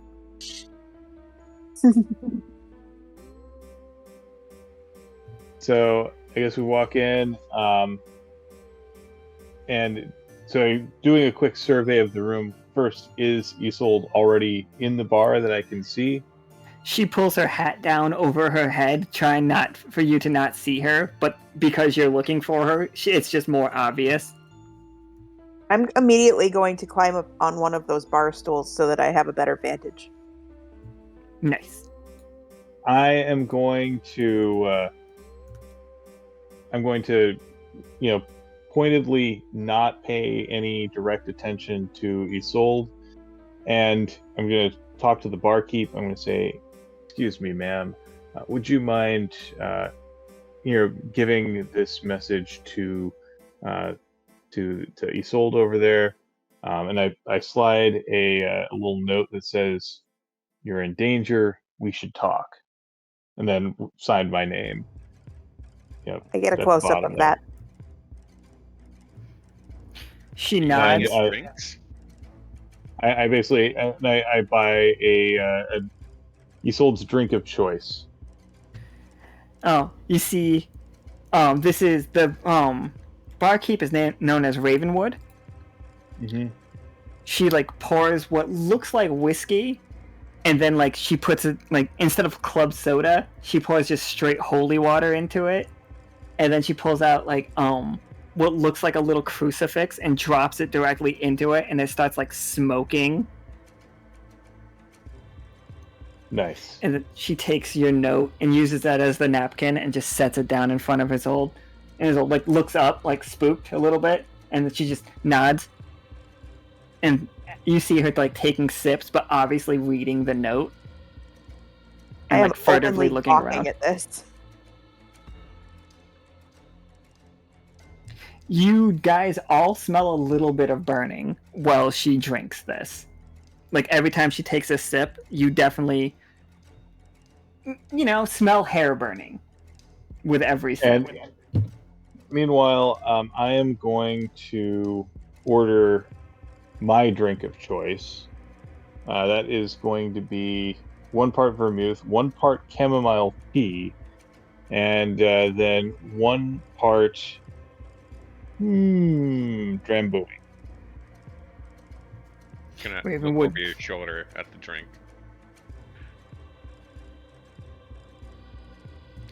Ravenwood looks at the rest of you. Anybody? What else you need? We don't. If you're gonna sit, you need to drink. If you're gonna stand, you need to drink twice as much because you're in the way. Simmons over here is gonna buy my drink. Yeah, he. Yes. What's your? Do you have anything that makes people less squishy? Less squishy. I do. I have just the thing. And she you see her reach into her little fridge and pull out a jar of eyes. And she is very carefully not looking directly into any of them, and throws it into a mixer and starts muddling it up. She's like, "So where are you from, Bat Friend?" It's a cave. There's His a name lot is of caves. Simmons. Which one? Simmons. Simmons. Yeah. Chest Simmons, as she muddles the eyeball some more. Yeah, Simmons. Everybody knows. Yeah. Everybody You knows guys- fast. As she muddles it, the sound of when you squish a grape? You finally hear that noise, and she's like, "Ah, got it," as it pops. And she pulls out a beak and throws that in there. And then she pulls out what looks like dried snake skin and throws that in there with a bunch of different alcohols. And he's like, "Everybody knows chest, especially around here." So what this how when I said less squishy, what is this going to do? It's gonna make him rigid. It's not like that. It's not gonna make him. I mean, you can use it for that, but you got to start Yeah. that way. No problems with that, thank you. Can you make one? Can you make a crunchy Simmons too? Absolutely can make a crunchy Simmons. You But want not it evil this- I don't style wanna be or this- seasonal style? Not this Simmons. This Simmons not crunchy. Just wait, No. was different style? Make it evil style. Yeah, let's see what's Yeah, that. hell yeah. I want to know what an evil style crunchy Simmons is. All right. That's a horrifying question. So she like puts her the drink for Krieg in a cocktail shaker and pours it into like a margarita glass and then puts a little umbrella on it, but the umbrella just looks like Medusa's head. It's like a little chocolate Medusa head, and slides it over to Krieg. And then she begins making the crunchy Simmons. Evil style. What makes it evil style? As she's like making it, the crunches, and she like grabs like a scoop of the crunches, and then she grabs a scoop of a different kind of crunchy thing and puts it on top, and she's just like, bones! That- You I've don't had wanna bones know what before. kind. That's fine. What is Jim's reaction to this? Jim's Oh, just that's like, a good. Jim's fine with it. Like, he's like, don't worry, no one I knew. And you can sell your bones to the rat hole if you want to. I don't. I like to keep them all, like, in place. Some people switch out their body parts regularly, though. And he, Yeah, like, you're not- eyeballs his old... You're not a bone donor. You don't have a bone donor card. No, my bones are my own. And I don't plan on leaving I don't plan on leaving evil again. Not after last time. I left once. Well, I left twice. Once to work at the carnival, and another time to become a merchant selling curses. But that town burnt down. I'm sure none of you had anything to do with that. And he looks at Simmons. Allegedly. No, it really happened. I was there. I don't remember hearing about this. Are you sure you were there? Are you sure it was on fire? Simmons walks away and just walks over to Isolde and puts her his hand out. And says, "Hi, I'm Simmons. I don't want to talk to them anymore. Who are you?" And she's just like, I'm Isolde. Nice to meet you. Chess Simmons? Yep, Like, that one. best friend of the Great Devil Chest? You know what? Have you met him? We've all met Chest.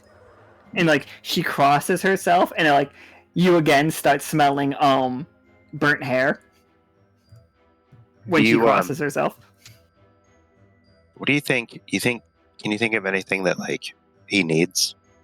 I'm trying to think. I know his birthday's coming up, but I don't know. I don't know what I should get him. Well, I've heard. That's like, and this is just. He has been asking around at some of the black market dealers. You know some of the black market dealers, of course. They've been buying lots of special artifacts recently. He is searching for magical items lately. He has moved away from the emotion, but he's looking for very powerful magical artifacts. He has quite a collection now, but it's growing. He never had such an interest in magic before, but now it's really ramping up. He spent a lot of time in Yoke. I bet if you could get him that egg, he'd be really happy. It's a little heavy for me. She like moves her head back and forth, and like you do see like her skin kind of splits on one side, and her head goes way too far over to one side, and she has to push it back with her hand. Oh, is that? Are you? Oh, is that supposed to happen? I mean, I suppose, like, she does air quotes, supposed to. They really messed up my execution. And she, like, Pez dispensers herself to the side. Like, her head's only held on by, like, a little flap of skin. Wait, are you nearly headless? How can someone be nearly headless? I'm not nearly headless. I have my head. I can see you have a head, but you just did the whole and mimes the head moving. Yeah, but I still have it. Like, the headless people are just, that's a shame. If you go up and go down Spook Boulevard, like, the poor fellows without any heads. It's terrible. Panhandling.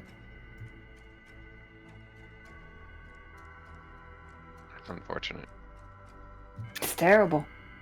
If you do find any of their heads, please return them to the alley. They need them. How do we know whose? Will they Marco Polo themselves? She shrugs. I don't know. I find any Doulahan head, so I'll let you know.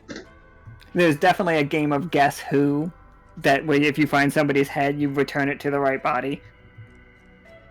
Do I have to ask a series of questions and hope I get it right?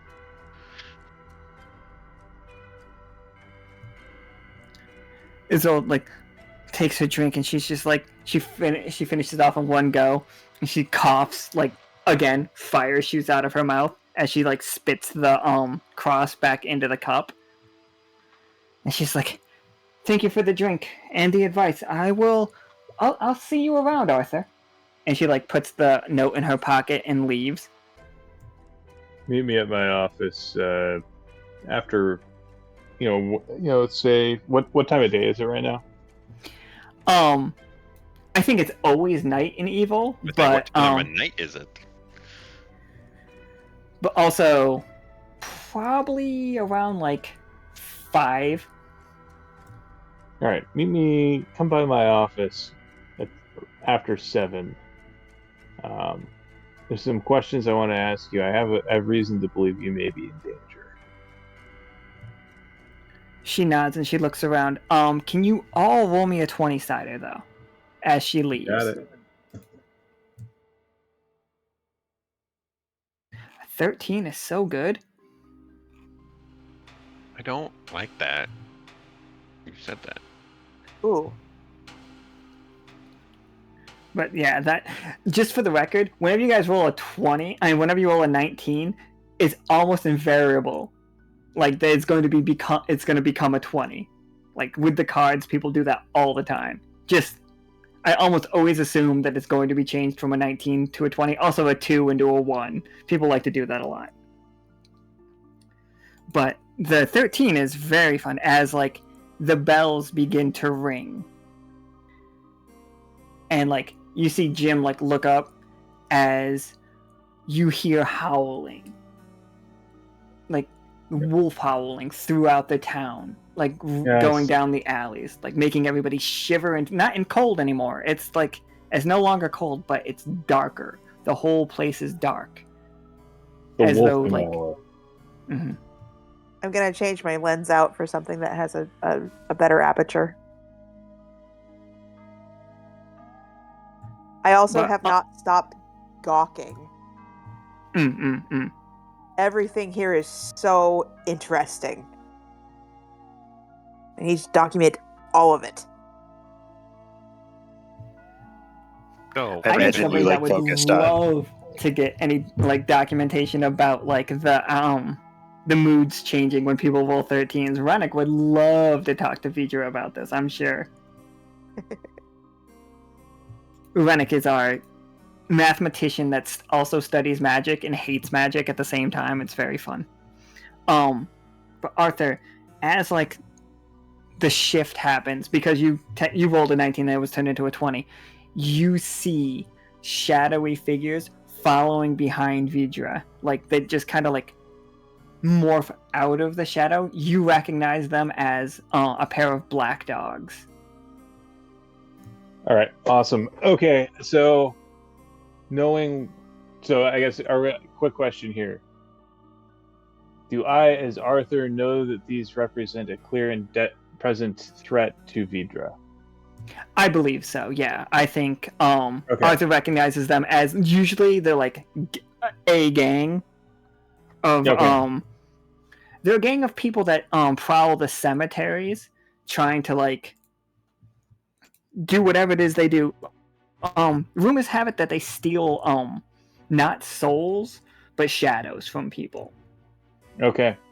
All right. Well, we know that shadow and light are important parts of any good photographic composition, and clearly Vidra needs theirs. So I am going to try and Wait.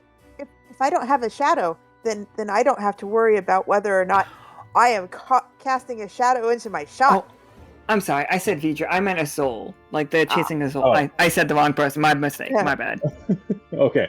Like Well, because Vidra didn't leave the bar, okay, but Isolde cool. did. All right. So I am going to then. Can I try and get the jump on these guys? Absolutely. You guys got a 20, so like you guys can all sneak out without any problems. Hell yeah. So I'm going to sneak out. I'm going to pull out basically my brass knuckles. And then I'm just going to try and clock the closest one in the back of the head. Before I leave, I need want to to- leave Ravenwood my business card. She motions to the jar on the bar that holds a bunch of business cards. She's like, if we Thanks. draw your name, you'll get a free drink. If I open up a place here, could I sell some of your cocktails? This was kind of good. She Little laughs. skit, She's but just you know. like- she's like, oh, you're gonna make a donation to... You're gonna invest in evil? And she pulls out a very similar knife that, as Vaughn pulled out. Yeah, that was the plan. It's like, I can... Hold on, my friends are about to jump 2 people. I'll be right back. Oh, solid. So yeah, Isolde first order of has... Go ahead.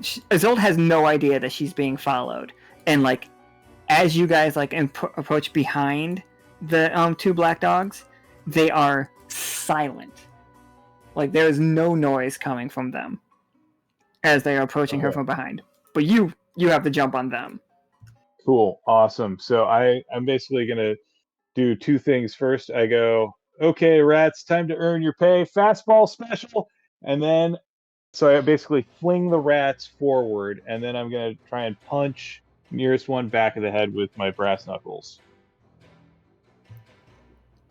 Yeah, give me another 20-sider. Let's see how this all works. Like, you don't have to give me 2 20-siders, just the 15 will do it.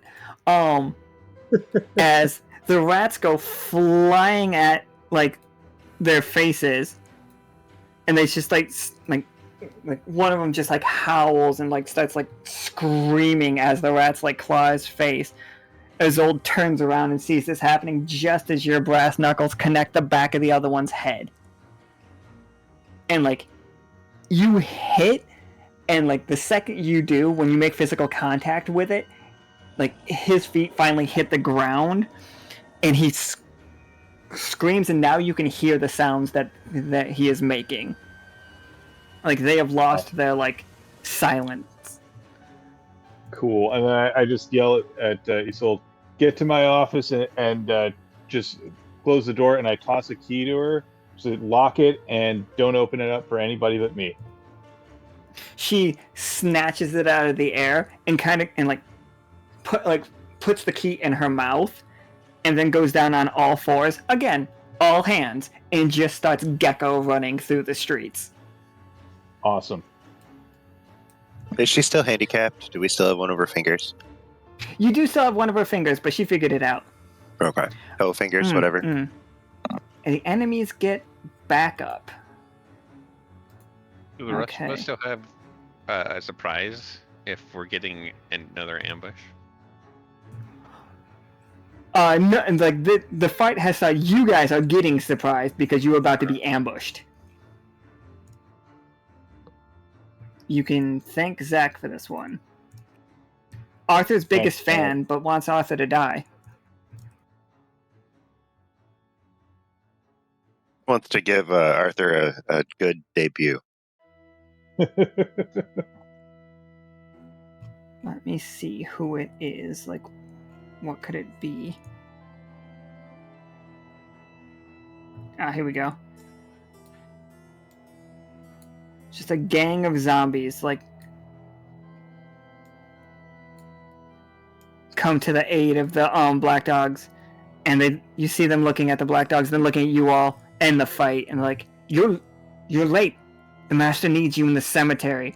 And like, you hear the black dog with all the rats on his face trying to like fight him off, and the other one's just like, who are you to tell us where to go? Just like, finish these fools. And like, yeah, Yeah, one who that are you got to punched. tell them what to do? How dare? It's just mean. This one is trying to get disengage from the group to chase after Isolde. They have not. That is not what they're doing. That they have not succeeded in it yet, but that is what they are trying to do. Do I get any kind of opportunity attack in this scenario? Sure. I want the other 3 to go real quick, and then I'll give you a chance. Cool.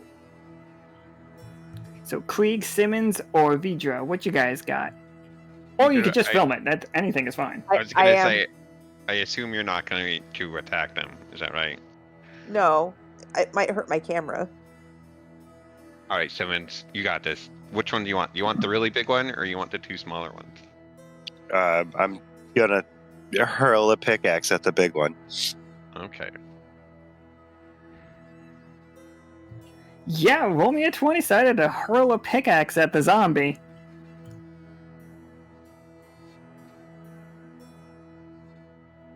Yes. Nice. There it is.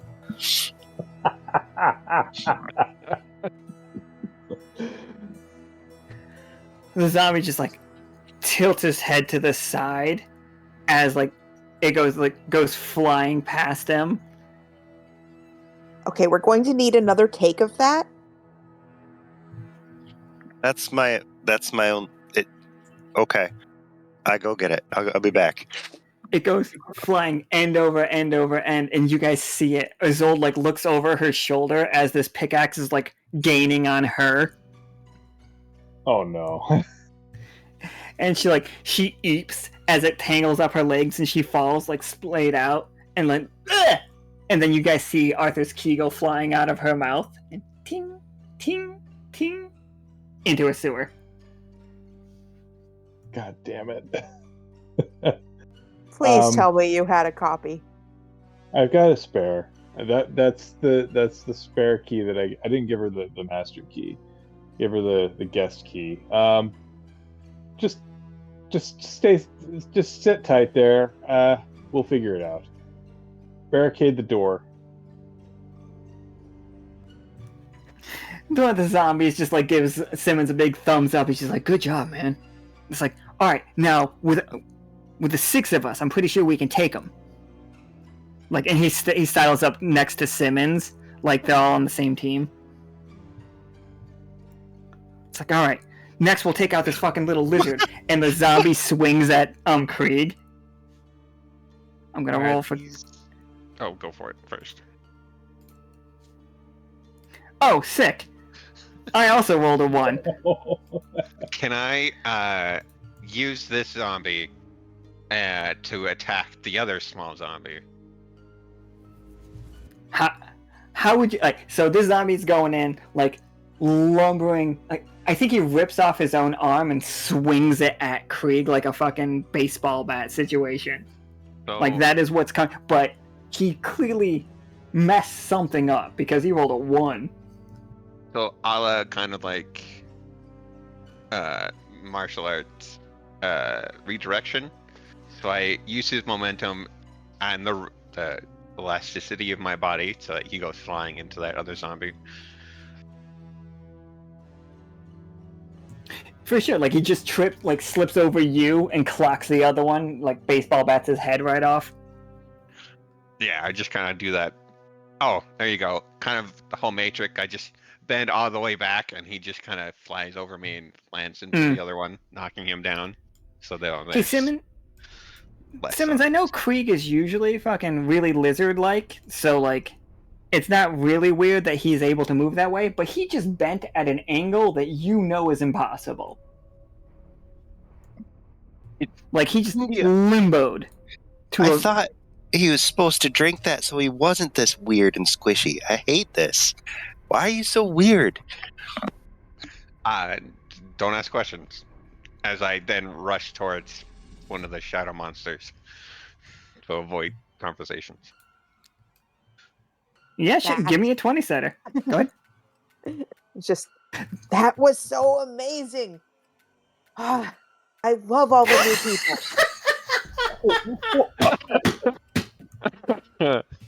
3 ones in a row. What demon has infected Roll20 today?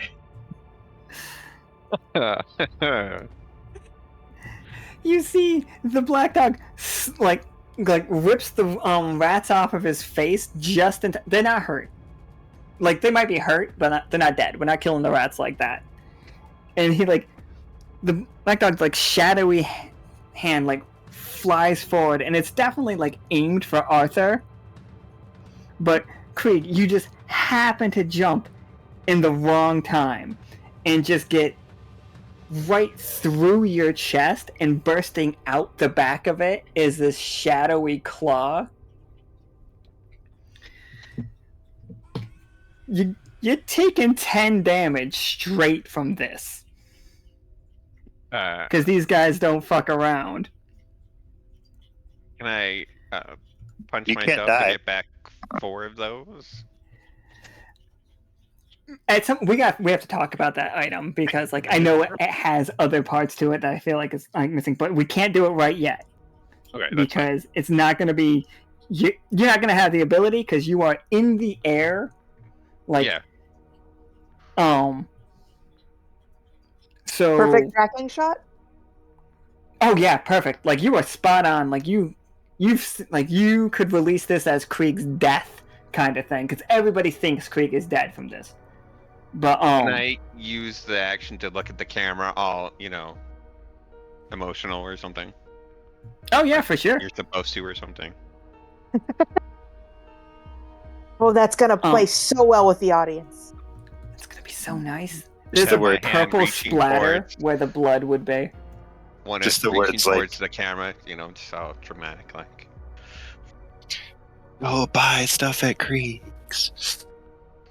Cricket Market Square. Market Square. We can fix the audio in post. So you guys have the 2 other zombies have been dealt with. These 2 little guys. One ripped his own arm off, fell down, knocked another one's head off. They are both out of commission. The big one is still running towards Simmons after dodging the pickaxe. One of the black dogs is chasing after Isolde and has caught up with them significantly. They're not right there yet. And this one threw the rats off and has impaled Krieg. What you gonna do, Arthur? Okay. So, first thing I'm going to do is I'm just going to... Talking is a free action, right? Yes, you can do. Yeah, whatever you absolutely. want. You guys can talk. Yeah, Okay, you can say whatever you Great. need. Okay. All right. So I'm just going to say, hey, Black Dogs, you going to let that zombie trash talk to you like that? Let's you and him fight. It's just their opinion is inconsequential as it twists its hand inside of Krieg's chest. I don't know if I'm Yeah. supposed to fake being hurt or actually being hurt, so I'm just gonna lie there.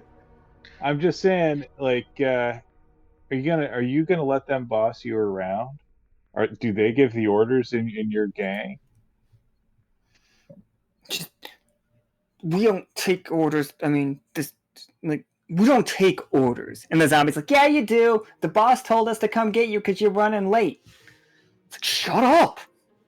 God. I'm just saying that maybe you guys need to have a little bit of organizational discussion here, and maybe you 2 need to hash that out right now.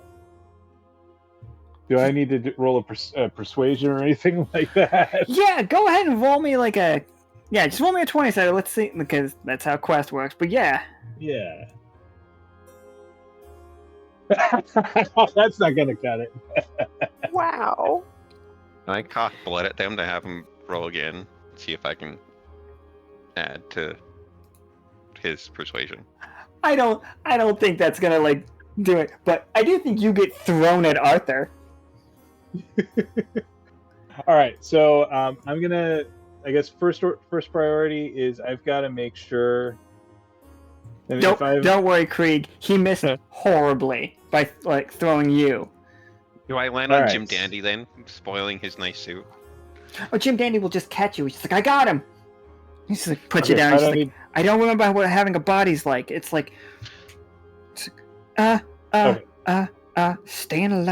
staying alive. He's working Okay. CPR on Krieg. All right. So we're not worried at this point then about. I don't have to worry about Krieg. So my priority then is going to be trying to get the one who's trying to get Isolde, since she's our goal right now, and I have the rats just keep swarming the guy you're on, and so I'm gonna go out. I'm just gonna rush up and try and bum rush the guy. These are all for the rats. Okay, awesome. The rats did great. The rats don't affect. Their 13s don't matter. But yeah, you catch up to him. What do you do when you catch up to him? Like, he's like standing over Isolde as she's like trying to like. Oh, go ahead. I'm just gonna basically come at him from the side and just like tackle him, and then just see if I can see who sent him. Basically, I want to try and get him to a point where I can interrogate him. So your rats are like currently like biting this guy's face, like the one that attacked Krieg, like biting his face, like they're nibbling all over him, and he's completely distracted. And like you come and tackle this one by the side, from the side. Isolde is like untangles herself from the pickaxe, but she picks it up and she holds it over her head as like you get this guy to the ground, and she's ready to just slam this on his head if he doesn't talk. Awesome. So, what do I need to roll? You don't need to roll anything. What are you gonna ask him? All right. Who sent you? Who hired your gang? It's all just money. We can cut you in. We can cut you in. You can get a part of this. We're fine. Money? We're fine. Oh, sorry. If it's all just money, then you won't have a problem telling me who's giving it to you. He like looks back and forth. He's just like, I think we can all come to an accord here. And he like clears his throat a little bit as like, are you sitting on him, or are you like, how did you tackle him? At this point, I've got him pinned, basically. Like, he is on his back. Basically, I've basically got my arm on his throat. And then, of course, Isolde has the pickaxe and is ready to bring it down on his skull if we don't like his answers. He looks around. He's like, again, he's just like, I understand. It's all in the game. It's all in the game. It was his cousin. His cousin wanted us to steal that box. It's just like, we were just the middlemen. She stole it for us. She sells it to us. We give it to him. She gave us an empty box. Okay. Good to know. Do I have this ability called Compel Truth? Does that let me determine if he is actually lying on all this, or if he's just trying to save his skin? Yeah. You could use that. Roll me a 20-sider for that one real quick. You got it.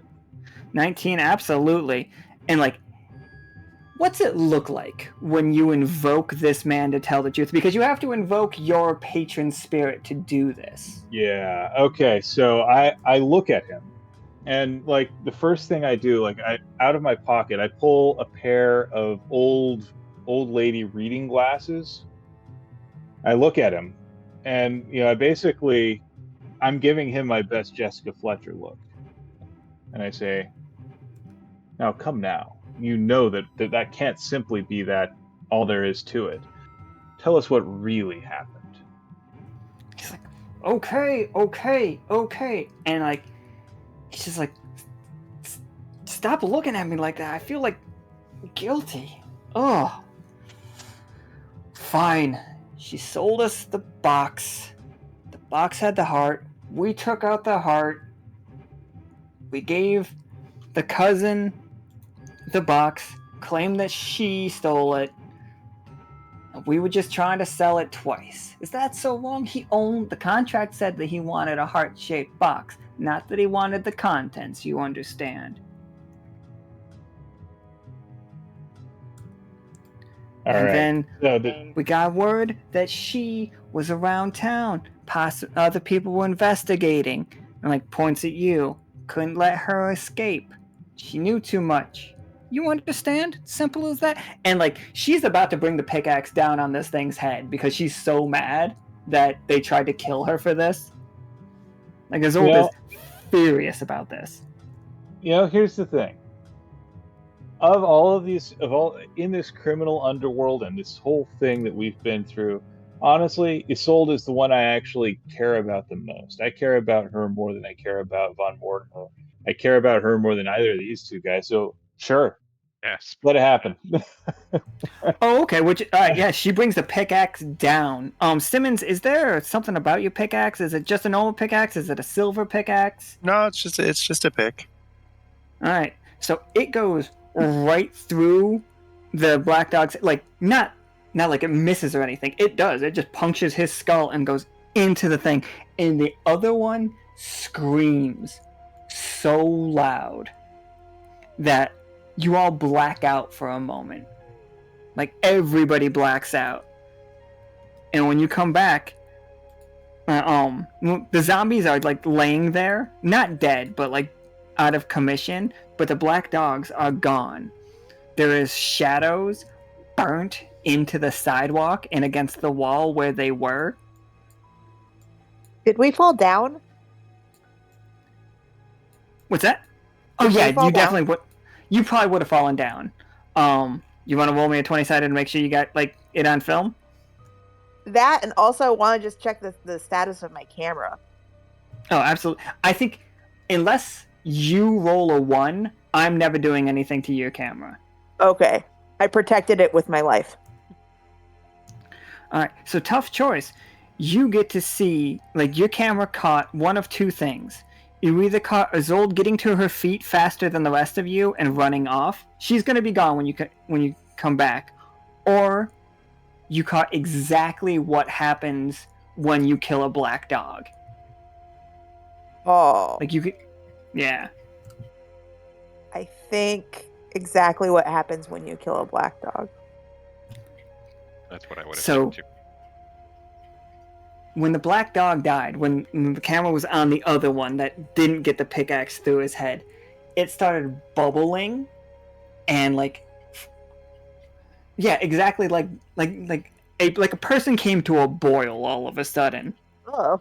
And you saw like multiple faces and multiple shadows like around him as he's constantly shape changing and howling and releasing those shadows back into the sky.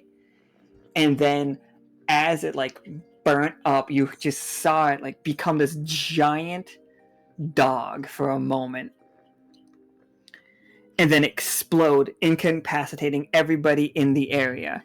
Like you, and if you share this knowledge, like if you share this film with anybody, if somebody has the black dog curse, all you have to do is kill their shadow. Like all you have to do is like either kill them and the shadow dies or kill the shadow and they die. The shadows are far, far, far more susceptible to damage than the person. Silver will do it. Fire will do it if you do it right. Like any kind of holy damage, or in holy in this sense can count as righteous vengeance. That is that is how she did it. Awesome. Right on. All right, so I look to Isolde and I say, "Hey, thank you so much for the assist.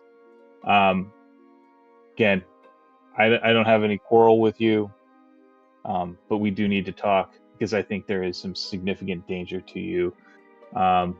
Let's go back to my office." Yeah, I think you should be able to get Isolde back to your office. I'm fine with that. Or like when you get back to your office, she's already there, like waiting at the door. Cool. All right, cool. Yeah, I don't want to have to go through a whole other wild goose chase just to have a conversation. Yeah. Yeah, I don't like those those moments either. Yeah. So, I'm like, okay, hey, so we know you were at, we know you were the one who was hired to steal the heart-shaped box. I'm not mad about that. I have no quarrel with that. I will tell you up front, Von Mortimer hired me to find the heart-shaped box itself. I think the people that like, if I look at who the bad guys in this situation are, you're caught in the middle between two factions. The people who hired you and Von Mortimer, because that guy's a psycho. You don't want to be on his bad side, and honestly, I don't want to see you get hurt just because of his whims. I mean, the dude just leaves his house unlocked like some sort of weirdo and expects that no one is going to try and just wander in there. Jeez. Jim's just like, right? I'm not weird, right? Okay, You're And not just like- weird. I'm just wondering though if that might be by design because stay the whole night thing. There could be some of that. Like, I mean, let's put it this way though: the kind of person that does that is not a healthy individual. I never said that they were. Jim So- just like looks around the office. He's just like, yeah, factions are definitely at work here. Whoever Wait. Lysander. Oh, go ahead. Jim, how long were you there? How long was I in the 2 days? I was in there for 1 day. He hired So me. you technically spent the night. Under duress. Did you I was sign, in the you signed wall. a contract? You signed a contract with him though, didn't you? I did sign a contract, which is why I could legally be placed in the wall. It's on me. It's on me. I was just trying to see if there's a loophole that let you actually take control of the house, having spent the night. Oh no, you Clause have. like that in there. There's a. It's just like, I'm no bureaumancer. I haven't looked at the further paperwork. I know a couple. So maybe they can get me out of this contract. It's just I know like, someone who can eat your contract. He's done it before. do you have a place that could, where me and Isolde could be safe? Do you promise us sanctuary? Isolde looking at you like, she will leave evil. And so will Jim to escape Von Mortimer right now. Yes, but I it'll think- cost you. Ugh. What? Oh shit, Bones isn't here, my bad. I was wondering if about Bones Bones. was supposed to. Nope. I was about to ask. Don't worry about it. Jim's just like, oh no, Isolde will be like, I sold the box to the Black Dogs, but I had my suspicions, so I followed them to see who they were giving it to, and I saw that liar Lysander. He was talking to a strange Birdman? Wait. Harvey Birdman, attorney at law. Was this Birdman purple with black hair?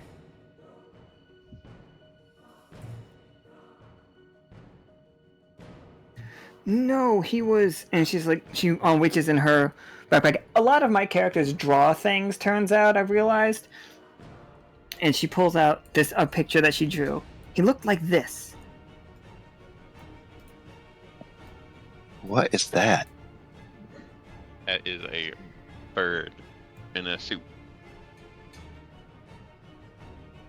And she's like, he was furious when he got the box, without the heart in it. Enraged. Lysander also lost his mind and began summoning up the dead, and then he fled the city quickly after. But I don't know Alright. Where did you stash the heart? I never took the heart. I gave the box directly to the Black Dogs.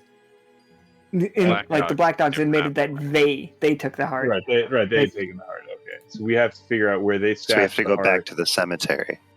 Yeah, And just for the record, I think that's a future game because we're yeah, Yeah. closing in on. yeah. But if we can't bring him back that heart, Von Mortimer is going to be furious. He'll Our tear lives are at... Go ahead. he'll tear the city apart trying to find it if and anyone who gets in his way. So we clearly have to get it back and somehow get him satiated. But yeah, in the meantime, if you need a place to stay, I am sure that our friends Krieg and Simmons can find a place for you.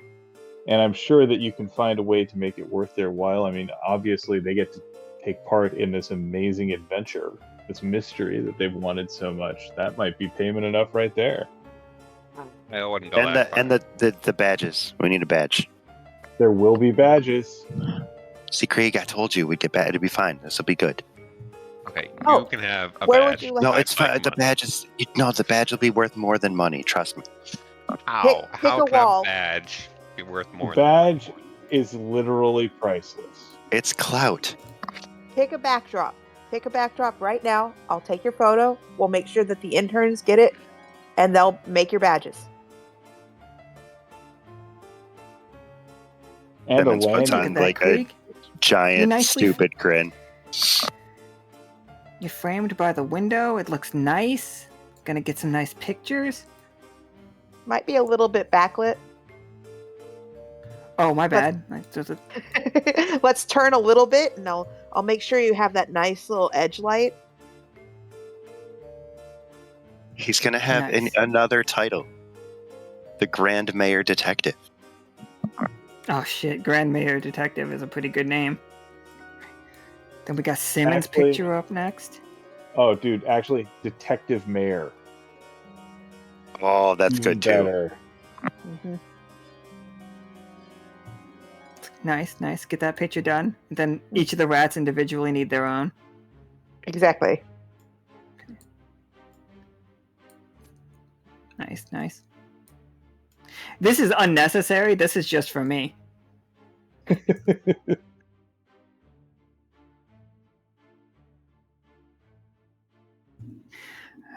And with that, Krieg, didn't you have a job to offer? Like, Arthur? Like, Yeah, we started at the beginning, but then he got sidetracked, and I'm not paying for those hours because he hasn't accepted it yet.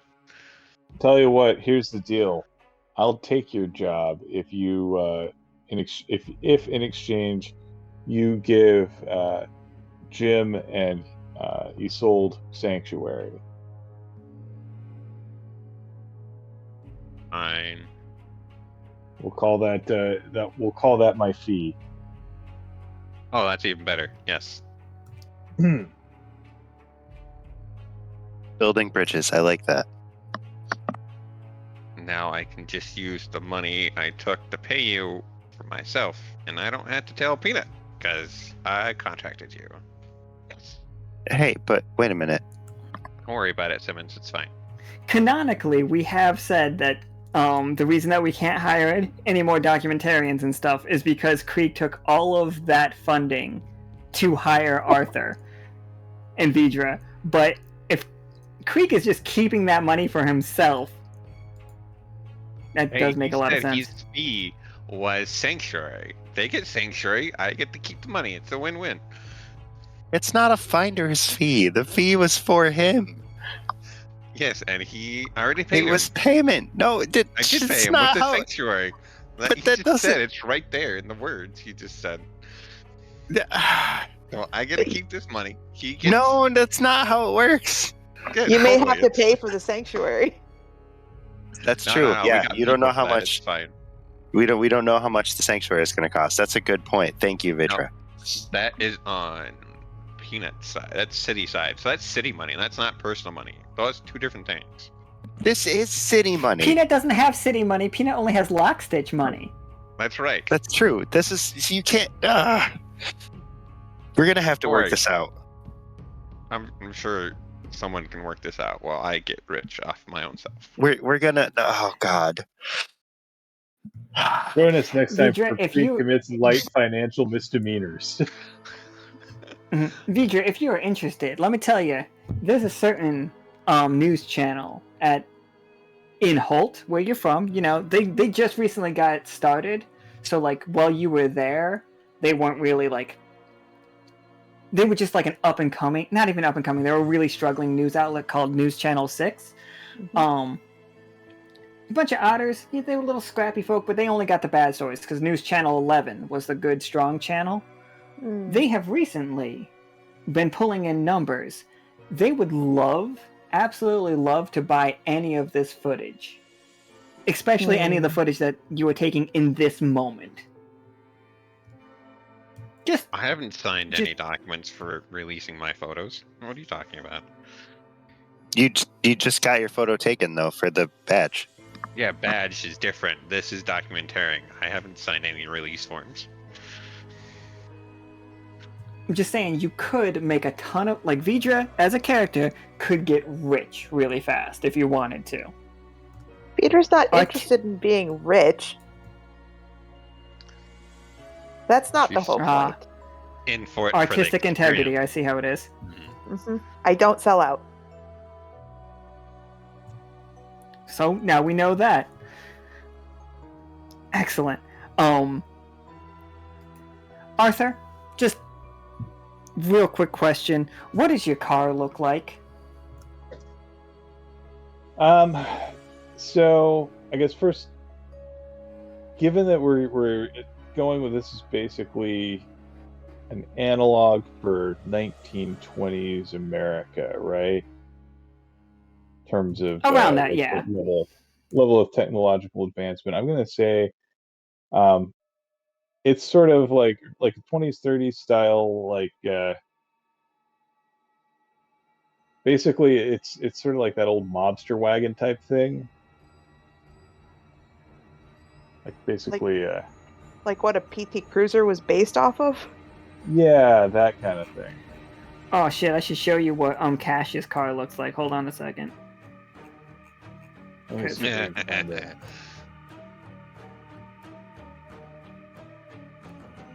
Yes, Cash's car. The one they got from Dr. Myers.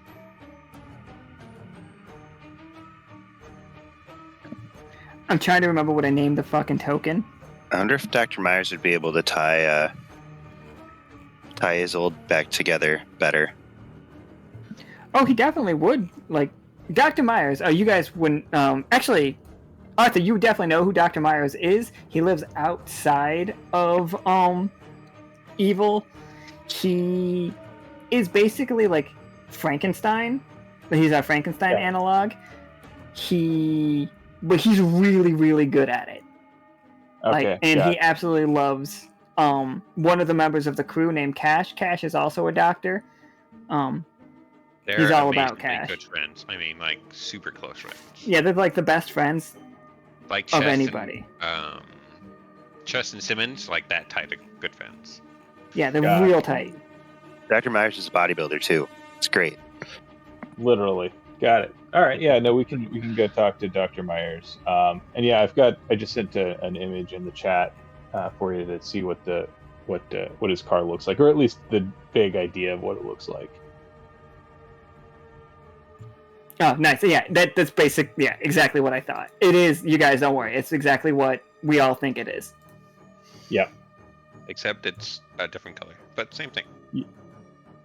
Yeah, it could be a different color. Doesn't matter. I'm not tied to that, but just that general shape. I think you probably. I think we just all like road trip back to the Silverthimble for now, leaving Evil. Like, we have to solve this mystery. We're gonna go find the heart. Like, yep. The next time we play with Arthur and Vidra will probably be us going to the cemetery to find that heart. Yep. We could straight up sequel it and just have the exact same party twice, or like 2 other people could take this place. I'm great with either one of those options. Anyone who wants to join us. Krieg. Yeah, exactly. We can get Krieg figured out as to not stealing all the money for this. Then we'll be okay. No, that's. I'm gonna steal all the money from this. I mean, I'm gonna appropriate it for different circumstances. You know, I don't think stealing is the right word. This feels more like embezzlement. This is going to be a long car ride. of just all of a- us arguing with Krieg. You guys have 2 cars because Krieg and Simmons definitely drove up in their own car. Oh, I forgot. It's just going to be a long car ride with me arguing with Krieg. It's one of the rats is in there too, though. It's one of the rats, Truffles, Krieg, and Simmons. Also, you can't have my hat, Blueberries. It's my hat, so bugger off. There. Nice. Should Alright. we roll a 1d20 to see who's winning while we're driving back? If you want to see, if you guys want to see who wins that argument by rolling, absolutely. Oh, that's kind of fun. I would like to, yes. All right, roll against each other. I hate Go this. roll off. Ooh. Fucking Toast squeaks by. What's the logic? What do you hit Simmons with where Simmons either agrees or finally just gives up? I think at the very end, I end up just using literally all the big and technical words I can think of to either have him ignore the subject or just believe I'm right. Or I can bring up Chess, be like, hey, Chess would like me doing this. And you know that. He's your best friend. You wouldn't go against your best friend in his decisions, right? He knows what's best, right? He would agree with me. How can your best friend be wrong, right? For the we had a crypto bro in the game for a second. They talked to death. They explained how crypto worked to death. Like they literally, like I think Blueberries literally told Death how crypto works, and Death hated it so much that he expunged it from everything. Anybody trying to start up a crypto thing gets murdered because Death himself hates it. That's fair. Seems just. It's a more just universe than the actual world we live in, so I'll take it. It's great. Just fuck crypto. But anyway.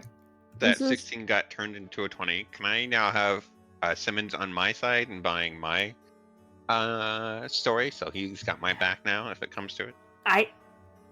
We found out. I like it way better that it was just like Barely one more, just a little bit better.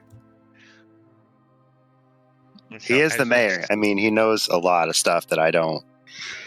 As you see, it's not me embezzling. It's me moving around and appropriating the money for different causes. It's still going to go towards a city venture, and it's just a city venture in a different direction that may or may not have anything to do with the current plot paradigm of what is currently happening. So I'm just currently redirecting all those funds into a different account to be used post-haste by myself personally later. So Krieg has in his bank account a huge retainer that was supposed to go to Arthur, but and Arthur didn't know that money was coming to him. Yeah, so like, yeah, you're just straight up embezzling. That's cool. We're good. All right, real quick, everybody. I'm gonna hit us with a recap for what happened today. Let's see if I can remember what happened during this game. It went some places. Okay, let's... First off, we...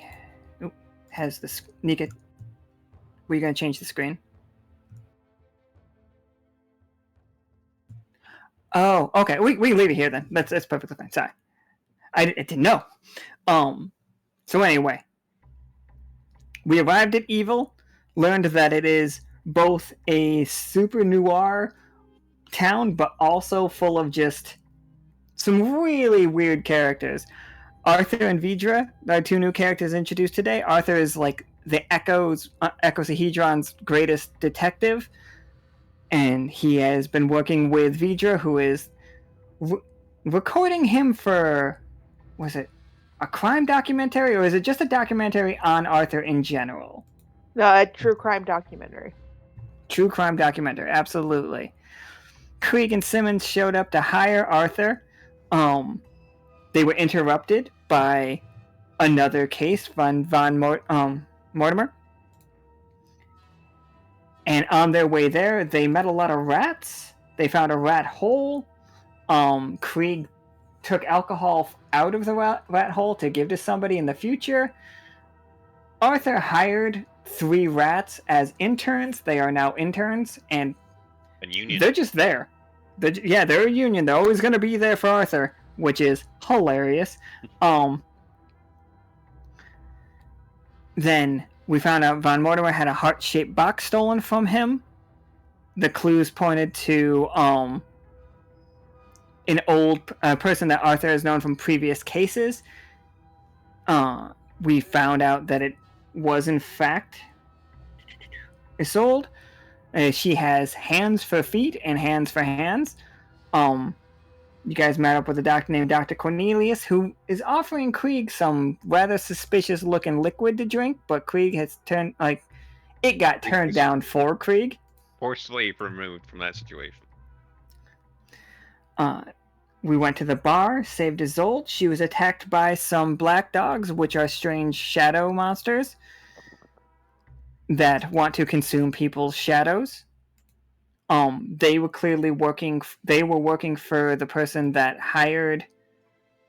They were working for Lysander, the cousin of Von Mortimer. He escaped town once he realized that inside the box it did not hold the item that he was looking for. You guys don't know where that is because both the black dogs vanished into nothingness upon killing one of them. So we gotta find that. We assume it's in the cemetery, though. We have good clues that it's out there in the cemetery. Krieg, as mayor of the Silverthimble, has offered sanctuary to Jim Dandy and to Isolde. So, just so we know that is gonna cause problems in the future, we're all fully aware that you are just housing criminals. Right. Problems for someone else, not me. Okay, I'm just making sure. And like, I mean, it was at the request of the world's greatest detectives. Like you could definitely spin that. Mm-hmm. Oh, I'm not saying that it isn't. I'm just go ahead. I'm also just going to say that the line in evil between law-abiding citizen and criminal is porous at best. So. Absolutely. It's not really a terribly meaningful distinction there. I mean, like today you just witnessed Arthur basically assault someone in the streets. Several someones in the streets. He has to protect someone. You can't prove it. They disappeared. Except for the camera was on the whole time. Mm-hmm. Plus, what I did wasn't illegal there. It was just a different point of thing. Look, if you follow the laws of the land, nothing that has been done has been illegal. I don't like this conversation. And we know that Simmons lost the conversation and lost the argument going back to Silverthimble, where Krieg convinced Simmons that he should keep all the money. Or at least wore him down. Yeah, wore him down. It's just to the point where Krieg is... Simmons is just like sobbing into his hands. Don't worry. Here, how about Crunchy Simmons? It'll be fine. Is this one of the bone ones? I made sure to get one of the bone ones. Yeah. You know, a Crunchy Simmons for the 2 new players is basically we have a thing called stink flower. Have you ever seen those mushrooms that like look like Satan's fingers coming out of the ground? Like they're super like slimy and stuff. Well, we have a player that loves those, and apparently they stink to high heaven, but apparently they taste amazing. Oh, he ferments it and makes a beer out of it, and then he takes dried stink flour and crunches that up, and then pours it on top of it, so it's almost like a cereal situation, and we call that a Crunchy Simmons. I feel like I should combine the seasonal Crunchy Simmons and the evil Crunchy Simmons together. Double crunch. This will make you feel better, Simmons. It's a double crunch. Simmons, are you driving? I was driving first last time. So I mean, Oh, the okay. closer we get, I'd be driving, so I'd make sure. you'd make sure you'd give it to me while I was driving. So No, that while you could weren't bring- driving. This is a rental. I Okay. don't want to have Alright. the insurance, you know. And But that if you're is- drunk, Okay. you'll lose the argument a little bit better. And that is the end of this game. Thank you all for playing. You two did you four did an amazing job, but you two did an amazing job on your first game. Thank you guys You so guys much for are coming and awesome. playing. Look at the artwork for these characters, guys. Though, look at them. Oh, man, look it's how amazing. adorable. It's Dude, adorable and just way too hot. It's a problem. I don't know that it's a problem. It's not. It's We had amazing. fun. I like the fedora. Yes. Yeah, it is a fedora, not a trilby. Thank you. We actually had a big conversation about that. I was just like, no, he said fedora. Like, If I had wanted a trilby, I would have said a trilby. Okay, like if I wanted a fucking trilby, I'd have asked for a fucking trilby. I asked for a fedora. I know what I was talking about. And I'll tell you right I think now. I don't know my what it is. haberdashery. I definitely don't. Fedoras are amazing. I mean, look at mine. Right. Hat guy to hat guy, I salute you. I salute you right back, except I'm just shorter. just getting side by side in the cars, just like saluting each other, like tipping each other, fucking tipping fedoras at each other is terrible. Literally. like milady, milady, milady. Alright, so with that, we're gonna wrap up. We will be back tomorrow with Katori, Clovis, Midnight, and Tarkus on a little fishing trip. So we see y'all then. So we're gonna heck off, and I'm gonna play the theme song again because I'm gonna keep doing that because it's amazing. So bye forever. Say goodbye, everyone. Goodbye, everyone. Bye, everyone.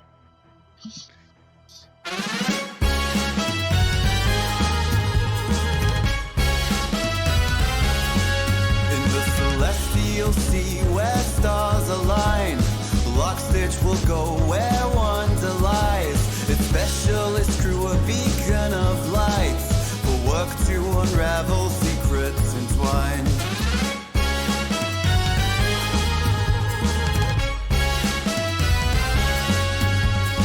Lore with her care and lust for life, turning the cogs in her curious mind. Scales that tell stories of times long past. Deep in the echo, her interest is cast. Starborne Melody echoes in the deep. An ancient history, now our secrets to keep.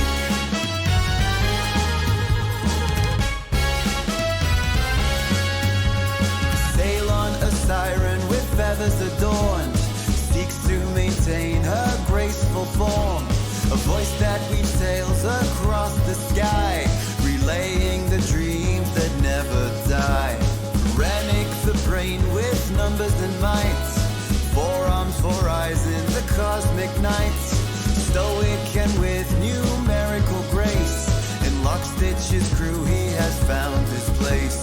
Starborne Melody echoes in the deep. An ancient history, now our secrets to keep.